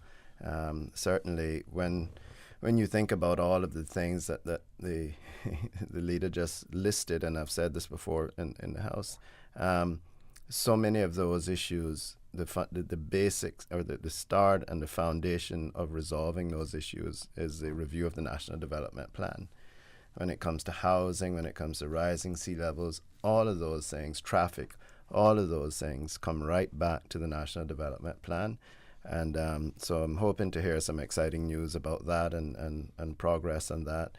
But yeah, I think, obviously a lot of these challenges that our people are facing, and certainly we're hearing it loud out there, in particular from the younger generation, even the educated, and including the educated, those returning from universities, etc. Just how difficult it is to get started in life here, and the challenges you face, and the obstacles, red tape, cost of living, etc. And it's not unique to the Cayman Islands by any means. OC, these are issues persons are facing in major cities and major economies around the world. But we're still small enough that we can certainly do more to help, in particular of our Caymanian people, because we aren't at the point where we're talking about hundreds of thousands or millions, but we're talking about, just a few thousand people that really need that help if we are going to see Caymanians take their rightful place, continue to take their rightful place in our economy as it evolves. We have to give them the opportunities to get started. We have to provide that foundation for them. It's no different than a parent wanting to buy a piece of land and leave it for their child. That for me as a government, that's the way we should be looking at it. I remember telling kids when I was, younger kids, and I remember people telling me this when playing football and when I would coach football, that, hey, listen, all you have to do is go out there, study, get out of high school, go get your college degree, and the Cayman Islands will take care of you. And that is no longer the case. and we need to get back to that. We're not talking about the entire population of 80,000 people. We're talking about our young Caymanians, which is a small part of the population. Okay. Now, Mr.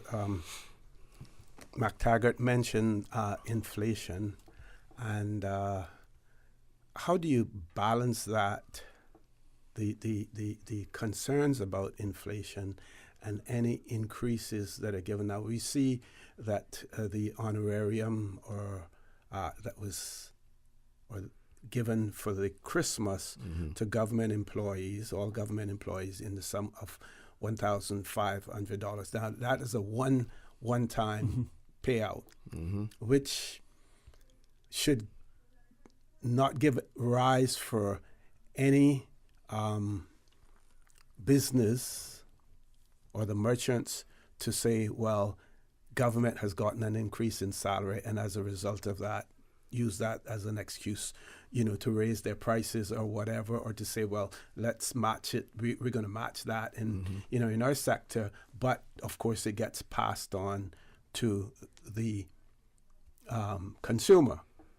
In this case, it's a one-off situation. But if, say, we have heard calls, and I received a question this week on Monday about what is happening, as far as pensioners are concerned, those especially those who are linked to the public service pension.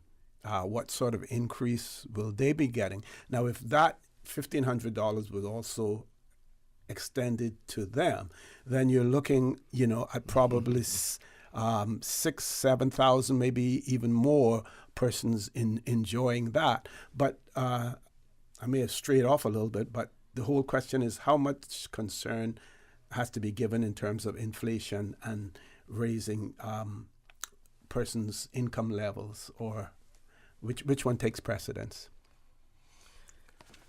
Well, I'm always a believer, OC, if I can preface the statement, where you can't give what you don't have. Yeah. And, I think we have been fortunate, and I don't know, but this year, we think of inflation as being something just totally bad. And yes, it does have very negative effects. But if you think about it, everything that we import here, as prices have gone up.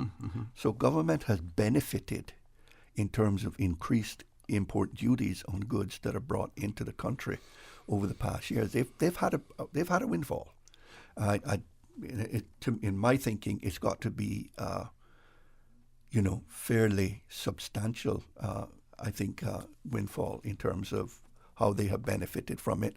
We know on the tourism side that they have benefited handsomely as well, because we're not, revenues have surpassed what they were in 2019, I believe that was said, but it was done on much less numbers of tourists here, and it's because of the increasing prices that the hotels have been able to charge. I think it's up by 30%, the average daily room rate. Yeah. So there are some positives, you might say, with regard to inflation, and then there are the negatives that have to be looked at and dealt with.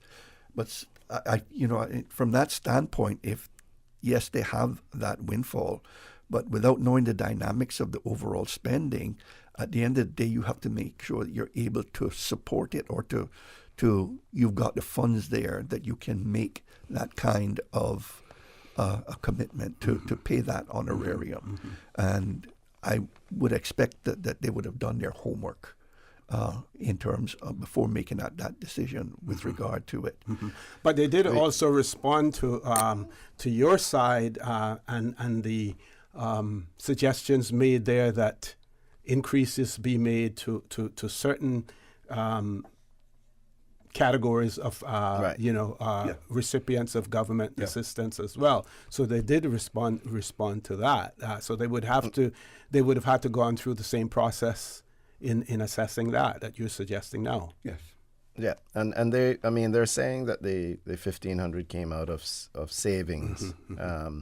So they would have looked at it, but I think based on the budget that we heard of and the very small possibility or projected surplus for this year, I would venture to say that this savings that we're talking about and certainly a surplus that I'm hearing about are the result of an underspend on some of these larger projects, and in hiring in particular on the recurrent side, because you have things, if you look at the mental health facility, that should have been opened.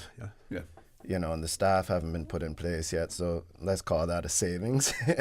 If it had been budgeted for. If it had been budgeted for, and there are several other areas where we would have seen that things that were budgeted for early in the year, and they talked about the 1,000 civil servant jobs that were vacant and wanted, and so those would be the savings, the realized savings that they're talking about. When we talk about doing it as a COLA, then you're talking about you're fixed to that going forward, right? Yes. So you have to put that in the equation, and we have received. I know a lot of people out there have said, you know, listen, we're asking for things to help. You know, Cayman's talking about suggestions we've made about lowering import duties on fuels for the utility companies. You know, the level of duty, stamp duty reductions that we were calling for first-time Caymanian buyers and for Caymanians overall up to a second property, etc. You know, those are choices that the government make from a capital perspective. It's about where you're going to put your money, right? And you know, like we said, they've had, because of inflation and because of the cost of goods being imported, they've seen a huge increase in import duties. We enjoyed for many years, and they were very quick. The PAC government were very quick to take, back in 2022, to take credit for the record-breaking stamp duties received on real estate. Those are the kind of windfalls, those are the kind of monies that you look at to say, okay, as we enter into a period of inflation and where people are struggling, how can we use those monies to help them?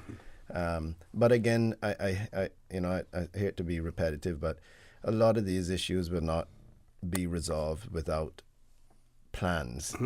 And the biggest plan the country has is the National Development Plan. You look, I was just seeing that there was an increase in guest houses, an increase in condo accommodations by 49%. That's not That's new condos in 7 Mile Beach, because I think Watermark is the only one under construction, condominium, not hotel. That is Airbnb. That is residential. Those are accommodations that would normally be in a residential pool that's being used for Airbnb and for tourism. Those are the sorts of things that a national development plan can address in preserving certain areas that no tourism activity or only these types of accommodations can be built, so that we provide, because it is very much a situation of supply and demand. People keep talking about stopping development, but if you stop development, the housing issues for Caymanians will be exasperated. It will become worse. It will be much worse. What you need to do is zone or encourage development in that particular category so that we can provide housing for our people. Excellent. Okay, folks, we're going to take a commercial break. Please stay tuned. For the record, we'll be back shortly. It's Santa here. Join me and my elves for the Coca-Cola Christmas Truck Parade on Tuesday, 12th December. It's Grand Cayman's cheeriest Christmas tradition. My reindeer will be soaring from West Bay to South Sound, starting at Cayman Turtle Center at 5:30 p.m. Then stopping at West Bay Fire Station, Governor Square, Cardinal Avenue, Windsor Park, Country and Western and South Sound Dock. My elves will be giving away presents throughout the parade.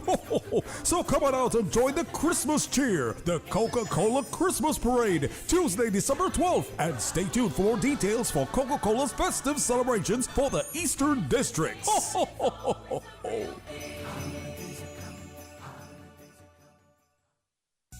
At Doctors Hospital, we know life happens, and usually when you least expect it. So when unexpected medical issues arise, you need quality care close to home. Located in the heart of Georgetown, our accomplished team of physicians and medical staff treat minor urgent conditions such as migraines, chest and abdominal pain, shortness of breath, burns, broken bones, open wounds, and more. 24 hours, 7 days a week with no appointment necessary. Peace of mind is important when life happens. At Doctors Hospital, we're always here just for you. Need to speak to someone? Call 949-6066. 'Twas the days before Christmas in Digicel stores near and far. Stockings were hung with the best tweeny deals by far. A 27-day bundle, it was quite an appeal. With 2 gigabytes any use data, it made Roblox so real. YouTube and Disney Plus, oh what a delight. Boys and girls were entertained from morning till night. Endless messaging, a connection so dear. Staying in touch with parents, oh what a cheer. Visit a Digicel store today, where dreams come true this holiday season. Kirk Freeport's annual $40,000 Christmas sweepstakes is back once again. Simply spend $100 at your favorite Kirk Freeport store to enter to win one of 3 $5,000 cash prizes, one of 5 $1,000 cash prizes, and loads of other great prizes throughout December. And of course, the one you're all waiting for, the Rolex watch prize draw for all entries will be held on January 5th. All purchases of $100 at any Kirk Freeport store before Christmas Eve qualify for all remaining prize draws. Full details on kirkfreeport.com. Merry Christmas from everyone at Kirk Freeport. It's a celebration under the stars with Christmas at the Castle. Sunday, December 10th. Gather with friends and family on the Great Lawn at Pedro St. James Castle from 6 until 9 p.m. and celebrate the reason for the season with Christmas carols, storytelling, and a visit from Santa. Enjoy local food and drinks on sale, a raffle giveaway, performances by local artists, and a most memorable night at Christmas at the Castle. This Sunday, December 10th from 6 until 9 p.m.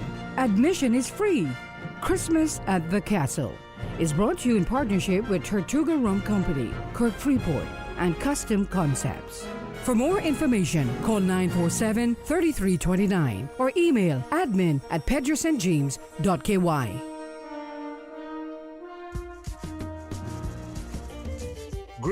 Greetings to my fellow Caymanians. I'm wishing all my Cayman people a Merry Christmas and a Happy New Year. Coming from Lord Graham and family.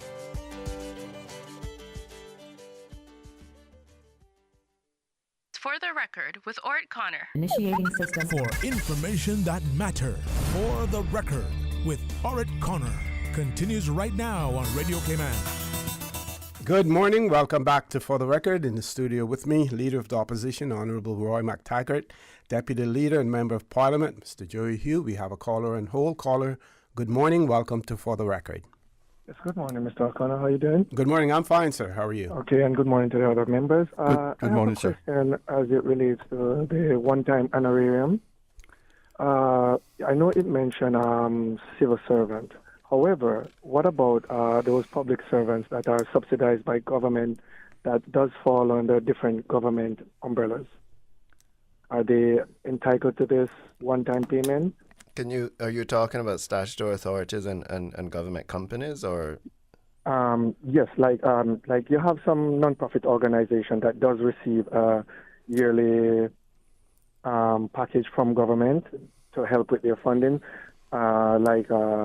maybe like you have the NCVOs, you have different children entities and stuff for it. Right. No, this would not apply to them. No, not heard that it would. I wouldn't think. No. Yeah. Okay. Yeah, they have to be civil servants, directly employed by government. Directly employed by government, and then the statutory authorities and government companies, they have said to them if they can fund it out of savings, then they can also do it. All right. Thank you for that information. You're welcome. Okay. I want to thank that caller for that question as well. Well, while we're on that, the question that I received from other listeners in relation to pensioners, those who fall within the ambit of the Public Service Pension Board. Now, we know that pensions are, those pensions, the amount that you receive based on certain somewhat complicated, what should I say, mathematics or whatever it is. But also the pensions funds are invested and, able to pay the pensions out based on that as well. But there are some persons out there saying, well, what is government going to do about those pensioners? Are they going to do anything to assist them? My comment was on Monday, where there's a will, there's a way. So if they wanted to give it to pensioners who fall under the public service pension plan, they could. They would have to find a way of how that is going to be dispersed, whether or not they ask the pensions board to do so, whether or not they figure out, well, do these pensioners have accounts with the credit union? Let us, deposit it there. First of all, you would have to know the amount that it is going to be. But some people feel that it is unfair that government employees are getting this, and I think it is deserved. But they feel that we're all in the same boat when it comes to the additional expenses and dealing with inflation and everything else. Do either of you or both of you have a view on that? Never thought through that one completely. And bearing in mind also that we still have a past service liability as far as the pension, public service pension fund is concerned, that government is trying to catch up on, and until they're caught up with that, the pensions are losing that opportunity for additional investments and additional income as a result of the fact that it is not fully funded because of when pensions were introduced. Prior to that, pensions were the first call on government revenue. And then, of course, we went into pensions, and then we started to, accumulate funds in there.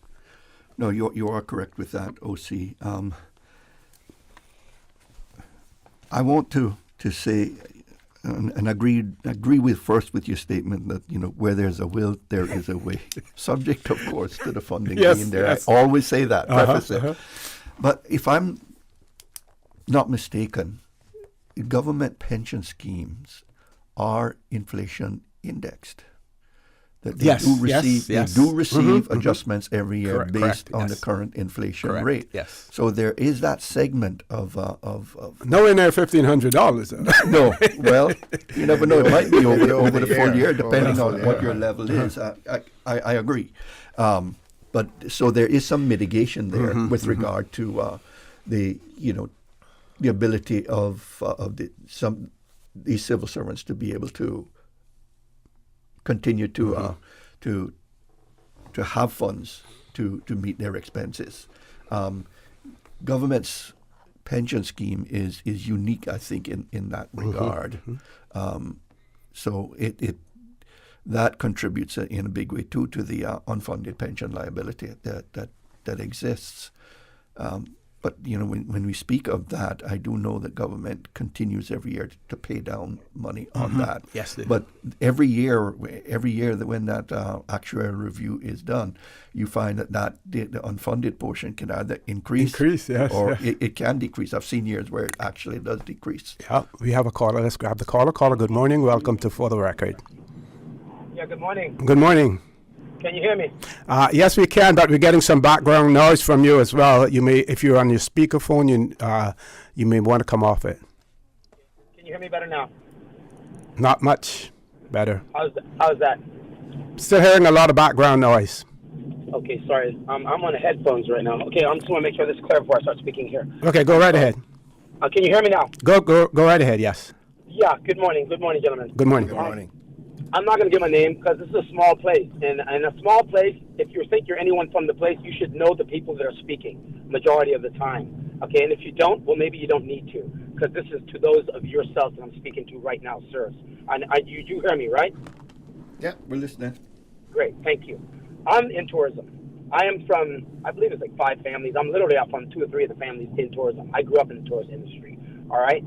Also, I don't know if Mr. Taggart talking about basically welfare. It sounds like welfare, sir. No disrespect, but it sounds like you're waiting for an open wound to get worse, and you're going to put a little Band-Aid on it. That's called welfare. All right, in my book. And I don't think welfare really aids too many more people. Too many people for much. It's just a little Band-Aid. All right, it doesn't stop the wound. And the thing is, right now, I'm in tourism. Okay. And also the other gentleman brought up, the whole world is going through this, big places, small places. That's not fair. This is a small island. Your family, my family, and about 20 other families come from here. That is it. All right? Everyone else are people that came to our island. All right? So that's not fair. This is not some big old international no. Because we can actually break this down to what families made this country what it is. Although that's a whole different story with the financial district right now when it comes to the certain wealthy colonial families or whatever you want to call that. All right? Are you with me? Listening. Yes, sir. So I don't think that was a fair statement to make about us, period. Putting us in the same world ball game. But I did go on to say after that we are small enough. We are not a big city of millions or even hundreds of thousands, that we are small enough to take care of our own people. Okay, thank you. And in that sense, our own people. Okay, we have a way now. We have a household mentality of like any scraggler coming by is our people. We need to define who our people are first. I'm 12 generations Caymanian, humbly speaking. 10, arguably 10 and 12 on both sides. All right? You don't get no more Caymanian than me. You get as. Okay? And I'm not putting myself on a pedestal. But what I'm saying is this. Which one of you guys have come out in tourism and seen Stingray City, not to mention our dive industry, which is 100% Caucasian, which was started by black Caymanians and brown Caymanians. All right? Everyone's come out and seen our dive industry or seen our tourist industry. Look, man, we have foreigners taking out foreigners. That's the bottom line here. And after COVID, on top of it, how much tourism has dropped. The fact that you're talking about our tourist product. And then we have these people, mostly Caucasians in our tourists, who liaise amongst each other. They network amongst each other, okay? That's what people are going to do naturally when they go places. And you've given them that option to literally network amongst each other, strangle us, pull the noose tight, and starve us to goddamn death in our own country, right in front of our face, all right? This is tourism. And there also should be a mandatory, level in tourism where you should know the country, know the culture of where you're doing the tourism, know the industry, and have some respect for the founders of that industry, which are still all around you right now, you know. You understand? We have people from Arkansas. We got people from Canada. We got people from South Africa that aren't even African. You're talking apartheid people. They're not allowed to go any other British territory unless their grandparents are British. So I don't even know why half these people are here, all right? And they're in our tourism. And a lot of times they're making goddamn hay and right? And they're making us look bad, very bad. It's not good. And if you come here and see this, and you have no embarrassment for that, how do you have any national respect? And do you not think that foreigners don't come here and see this? This is not like any other island. Sir, you're speaking of Cayman, it's been around the world almost 2.5, 3 times. I've not been everywhere, but I've been around the world. Diving, surfing, internationally, okay? So no one can come and tell me what's going on here is stomachable, normal, or right. No one can. Okay, we want to thank that caller for that. Unfortunately, we have to go to a commercial break. Folks, please stay tuned for the record. We'll be back shortly. West Bay Pharmacy in Centennial Towers, a compounding story. I don't think people realize how pain creeps into your life. It has a way of robbing your strength. I really don't like taking prescription medication orally. West Bay Pharmacy in Centennial Towers. They understand. When it comes to compounded medication, it's personal. So whenever there's a problem with some medication or treatments that's not working right, then a physician will call me and say, hey, they're having bad side effects from this medication. Compounding pain cream changed the game. Made special for me. Significant pain relief in the form of a cream. That is a new experience for me. It's changed his life. It worked. Ask your pharmacist or healthcare provider about compounding at West Bay Pharmacy in Centennial Towers. Call 914-6449. Can you imagine your home completely organized? At Brand Source Custom Closets, we can. We specialize in designing and building custom closets and storage units for any room in your home, including the garage. With tailored designs and custom LED lighting solutions to fit your lifestyle and budget. Our custom closets expert is committed to enhancing the value of your home with a solution that is uniquely yours. Visit our showroom or call 623-6774 to schedule a no-obligation appointment with our design expert. Brand Source Custom Closets, 209 Dorsey Drive, Industrial Park. You know, as a little girl, I dreamt of traveling to faraway places and foreign lands. I tell you what though, no more dreaming. I go and flying with Cayman Airways. How blessed are we in the Cayman Islands to have a very own national airline? Girl, you can fly to so many international destinations without the hassle of connecting flights. On top of Jamaica, Cuba, and Honduras, you got non-stop flights from Cayman to New York, Miami, Tampa, and even Denver, Los Angeles, Panama, and child, they now have Barbados. Going to be a little cafe con leche and Hollywood Squares for this old girl. Make your travel dreams come true with Cayman Airways, offering non-stop flights for non-stop adventures in Panama, LA, and many more places in between. For details and to book, call 949-2311, contact a travel agent, or visit CaymanAirways.com. Join us on Tuesday and Thursday at 7:30 a.m. on Radio Cayman for The Business Buzz. The Business Buzz is produced by Susan Watson and hosted by Anita Khan, who brings her own unique, enthusiastic, and engaging perspective to The Business Buzz. Tune in as we put a spotlight on a wide cross-section of businesses in the Cayman Islands. Every Tuesday and Thursday at 7:30 a.m. on Radio Cayman.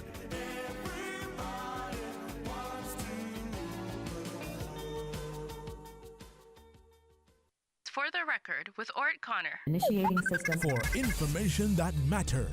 For the record, with Orrett Connor. Continues right now on Radio Cayman. Good morning. Welcome back to For the Record. We have another caller on hold, but before we go there, I just want to put this out there for you. I'm scouring the Tradewinds newspaper to try to find out what the budget for the Cayman Islands was in 1966. If you have a friend who is working within the economics and statistics unit, because I know that the civil servants, they're so busy and so engrossed in their work that they would not be listening to the radio this morning. But in the event that they're able to sneak a little listen during their break, if they've heard this, and if you have those sorts of statistics within your office, we would like to know what the budget for 1966 for the Cayman Islands was. I don't have a prize that I can offer for that, but if you're a government employee, I can guarantee you that you're going to get $1,500 this month. Let's grab the caller. Caller, good morning. Welcome to For the Record. Good morning, caller. Welcome to For the Record. And good morning to you, panel. Good morning.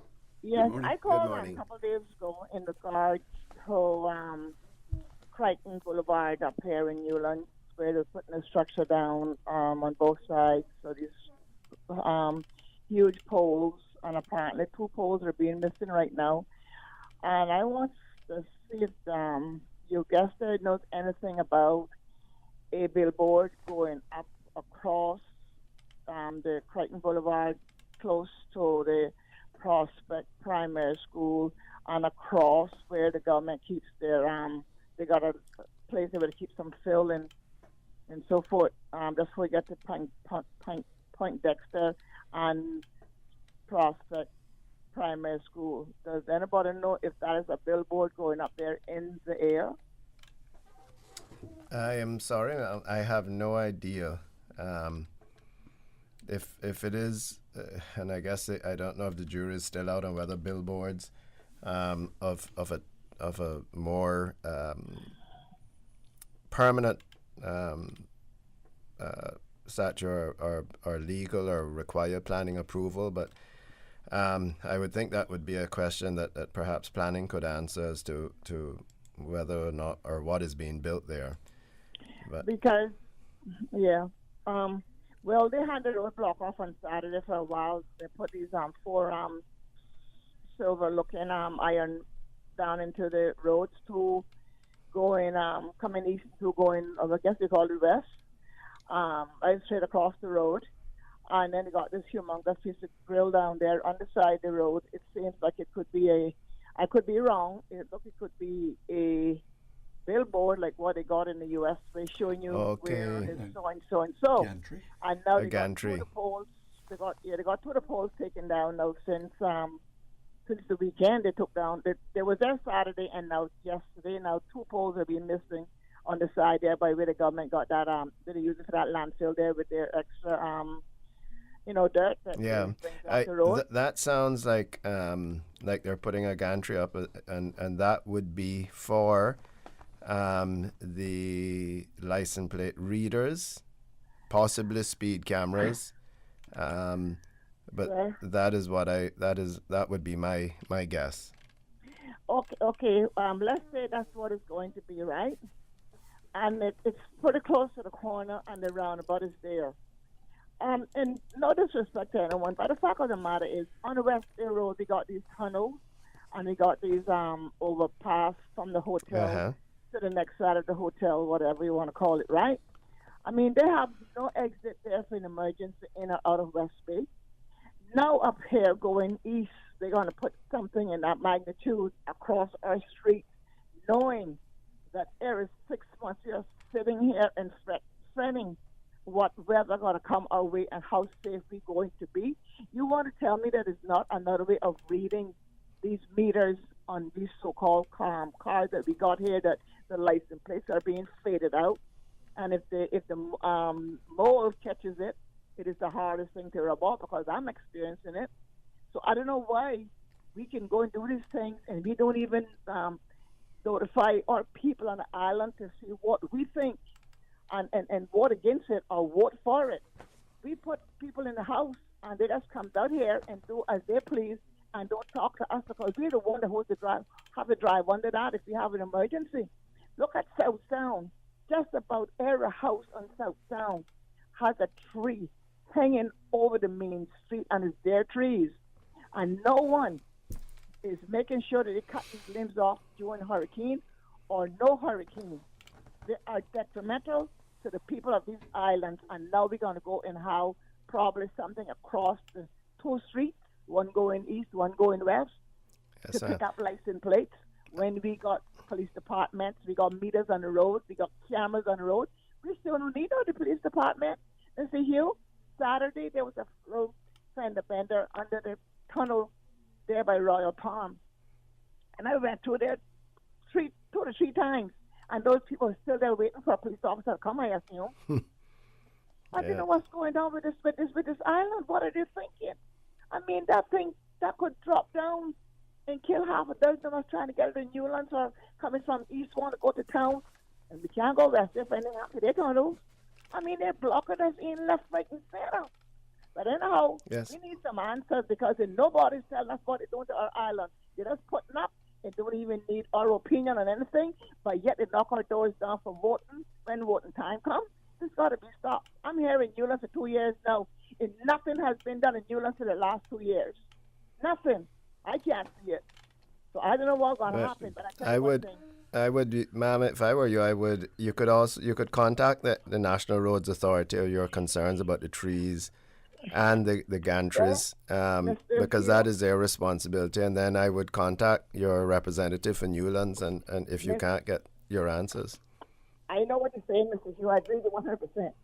But it tells me that our MPs has to be going through this island with blindfolds on, or they're taking a helicopter from the backyard with a blindfold on.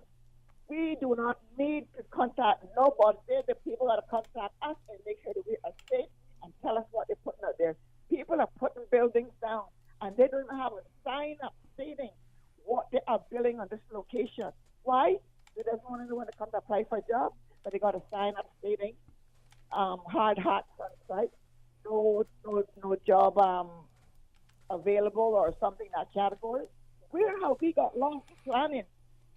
I just want to leave that with you guys. Where did we get lost in planning? Okay. And our government. Thank you. Thank you, ma'am. Thank you, caller. Thank you, caller, for that. Gentlemen, we still have about 3 minutes. Why don't we take the commercial break now? Yeah, well, I had the two events I wanted to just mention. Okay, let's do those now. Yeah. Yes. So we are this Christmas we are hosting a sports camp in Georgetown. The progressive Georgetown MPs will be hosting a sports camp with Coach Gilly from on Monday the 18th to Friday the 22nd, 9 a.m. to 3 p.m. at the Annex. Ages 8 to 16, and we will provide water and lunch. The kids will have to provide their snacks. So these are this is being sponsored by the progressive members from Georgetown. You can contact your the MLA offices for Barbara Connolly or MP's office for Barbara Connolly, David White, or myself, or the PPM office. We should have the registration forms, etc., by the end of this week to register persons. The PPM office for the Honourable Roy McTaggart and also Sir Alden McLaughlin's constituencies. Anyone that wants to register within the Georgetown area, we're happy to have them. Something for the kids to do for the week while they're out.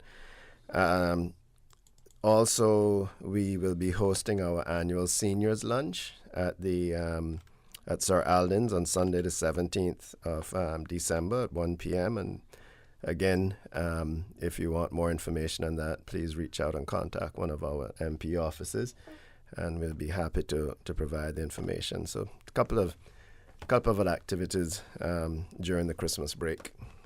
Okay, we're going to take our last commercial break.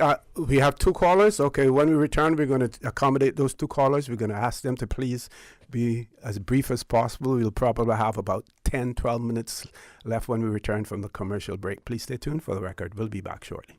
It's Santa here. Join me and my elves for the Coca-Cola Christmas Truck Parade on Tuesday, 12th December. It's Grand Cayman's cheeriest Christmas tradition. My reindeer will be soaring from West Bay to South Sound, starting at Cayman Turtle Center at 5:30 p.m. Then stopping at West Bay Fire Station, Governor Square, Cardinal Avenue, Windsor Park, Country and Western and South Sound Dock. My elves will be giving away presents throughout the parade. So come on out and join the Christmas cheer, the Coca-Cola Christmas Parade, Tuesday, December 12th. And stay tuned for more details for Coca-Cola's festive celebrations for the Eastern Districts.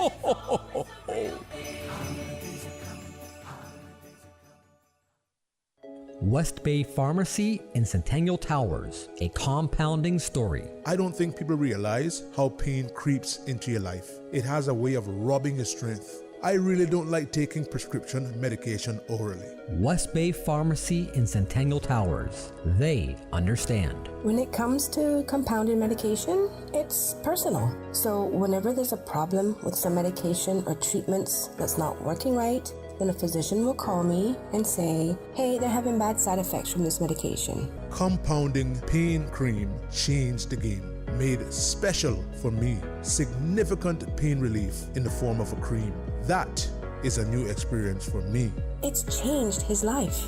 It worked. Ask your pharmacist or healthcare provider about compounding at West Bay Pharmacy in Centennial Towers. Call 914-6449.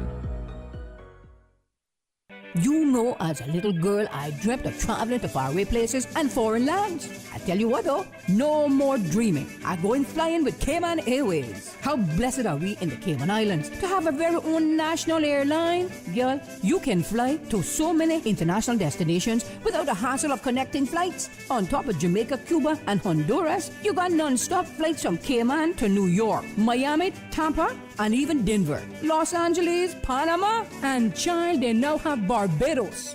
Going to be a little cafe con leche and Hollywood Squares for this old girl. Make your travel dreams come true with Cayman Airways, offering non-stop flights for non-stop adventures in Panama, LA, and many more places in between. For details and to book, call 949-2311, contact a travel agent, or visit CaymanAirways.com. Tune in every Monday through Friday at 12 p.m. for Radio Cayman's Midday Newscast. Radio Cayman, the people's station, your trusted official source for the latest news. The 12 p.m. news is proudly brought to you by Health City Cayman Islands. World-class healthcare within your reach. With all that's going on this busy season, there's something you just can't miss. The annual Christmas musical drama presented by the Church of God Chapel Children's Choir. Join them as they present a Christmas musical with a twist, We Three Spies. December 10th and 17th, 7 p.m. both evenings at the Family Life Center on Academy Way in Georgetown. Admission is free.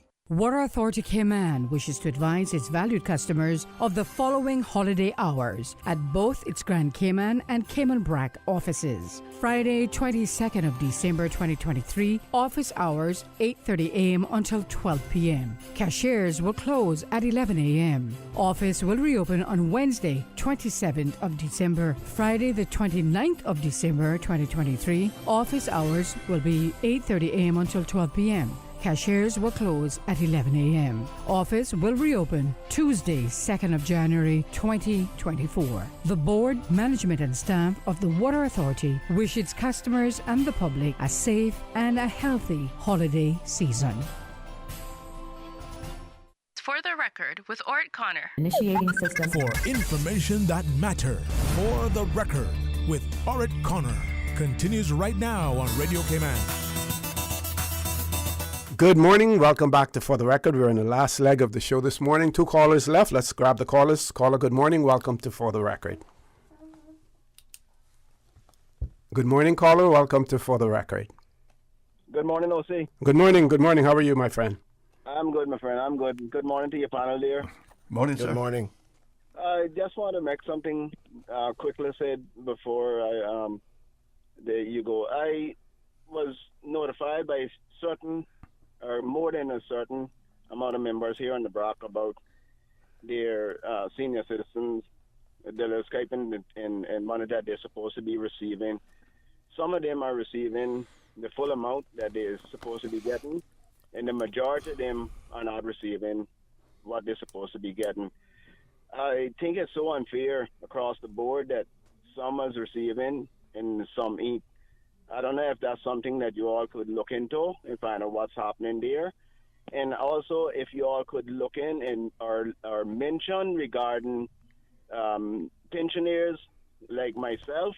I have been on a below $1,000 for the longest time, and I'm struggling to pay my bills to survive basically on what I'm making compared to what some is making on their pension that is constantly getting a percentage on theirs. I don't know what's up with that, but the rights and the wrongs are not adding up to me, and I would love to know that you all that are standing up for the people that came on, because it doesn't seem like the government is doing anything for us. It's always you two that are always standing up and helping the elderly and helping the people in the Cayman Islands, and I appreciate both of you for what you're doing and what you will continue to do, and I hope that you stand firm, stand strong on everything that they're going to be, these bills that they're going to be passing. What doesn't need to support us, you go against it and stand firm on what you believe. And you gentlemen, have a good day. Thank you, sir. Thank you. Thank you very much. Let's grab the last caller. Caller, good morning. Welcome to For the Record. Yes, good morning, Mr. O'Connor. Good morning, sir. How are you? Okay. Good morning to the Deputy Leader of the Opposition and the Leader of the Opposition. Good morning, sir. Yes. Well, concerning giving the PPM another chance, I think you all already had a chance, you know. I think you all already had a chance. And when it comes to the cost of living in Cayman, I don't think you all are as serious as what you're trying to make people believe, especially after knowing that you both have shares in CUC. I don't have shares in CUC. Well, that was reported not too long ago, Mr. Hugh. No, it was reported that I had a conflict of interest because my brother is a president of CUC. Yeah, well, that's just as bad. That is just as bad. Yeah, but caller, you need to get your facts together when you're going to make those kind of assertions, because it doesn't look good and it doesn't sound good when you say something and you have no facts to support it. So why did they make a report not too long ago that Mr. Hugh and Mr. McTaggart have shares in CUC then? Why did they make that report then, if it's not true? But this is all I have to say. Okay, sounds like he's gone. Gentlemen? I wanted to, the first caller, I just wanted to say, his question on the NAU, what has happened recently when they raised the NAU benefits to $1,300, $1,250, I rounded it up to $1,250. Some of the persons that were receiving the $950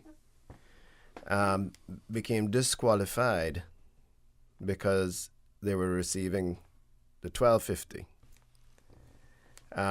Many of the people that were receiving the $950 from the Siemens and the $950 from NAU became disqualified when both went to $1,250 because the benefits far outweighed their expenses. So what they had to do was to go into regulations and change it from $1,250 to up to $1,250. Here's the problem, though. If that senior does not have someone capable of submitting the documents for the reassessment, which expired on the end of September, I believe. End of November. I think. End of November. Okay. I believe I was told, I don't know how true it is, that was scrapped altogether for now. It seems so. Yeah. No, that's what we thought as well, but that is not the case. People were pressed to be reassessed. I have had constituents that went 2 months without receiving anything because they were being reassessed.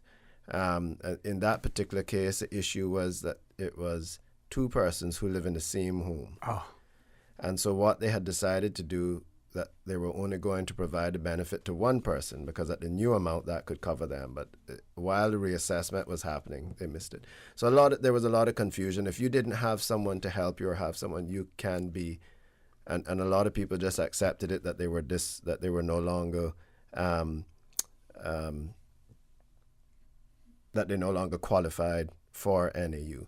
But you need, if that is an issue, you need to get someone to take you in, or you need to go in. I had made calls that they should have put a team together quickly, recruit people from other areas of government, children, family services, whatever, and send them out to visit some of these elderly persons, indigents and shut-ins, to help them through the process. Because without you having permission as a MP or anyone having permission from that person to hear or to get details or personal details, they won't tell you. And so what they do is they call the 97-year-old and tell the 97-year-old over the phone all of the legalities and the details of what they need. And the 97-year-old calls us and says, somebody called me, but I don't understand what they said. And so I think this is an issue that we, and certainly in our offices, are assisting persons as we can, as we find out what the problems are. This has been a result of those recent changes, but they still continued on with the assessment. So you had to be assessed. If you weren't assessed, you were cut off. So that was that issue. The second one was the pension uplift. We have been calling for that pension uplift to be increased as the NAU benefits were increased, because that had been the way we always did it. This gentleman that called in, he's still at the $950.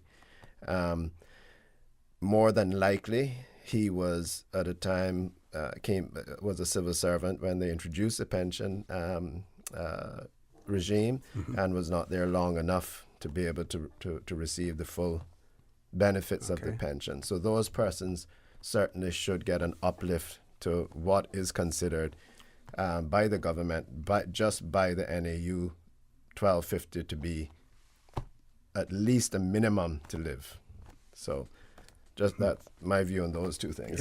Yeah.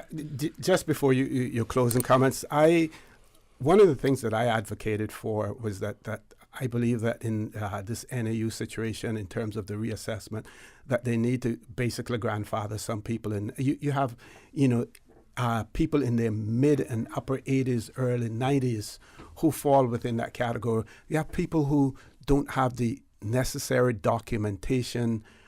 For instance, they don't have a voter's registration card. They don't have a passport. Anything to provide, with that documentation, which are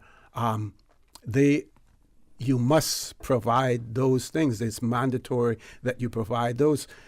Whether or not they hire additional people, on a temporary basis to look at these particular cases, but my concern is that those persons who are extremely vulnerable, yes, they're going to find themselves in a situation. And when you place this sort of pressure on them on a daily basis like that, they're not likely to last much longer, with us if they have to endure those two pressures. Two things quickly on that, OC.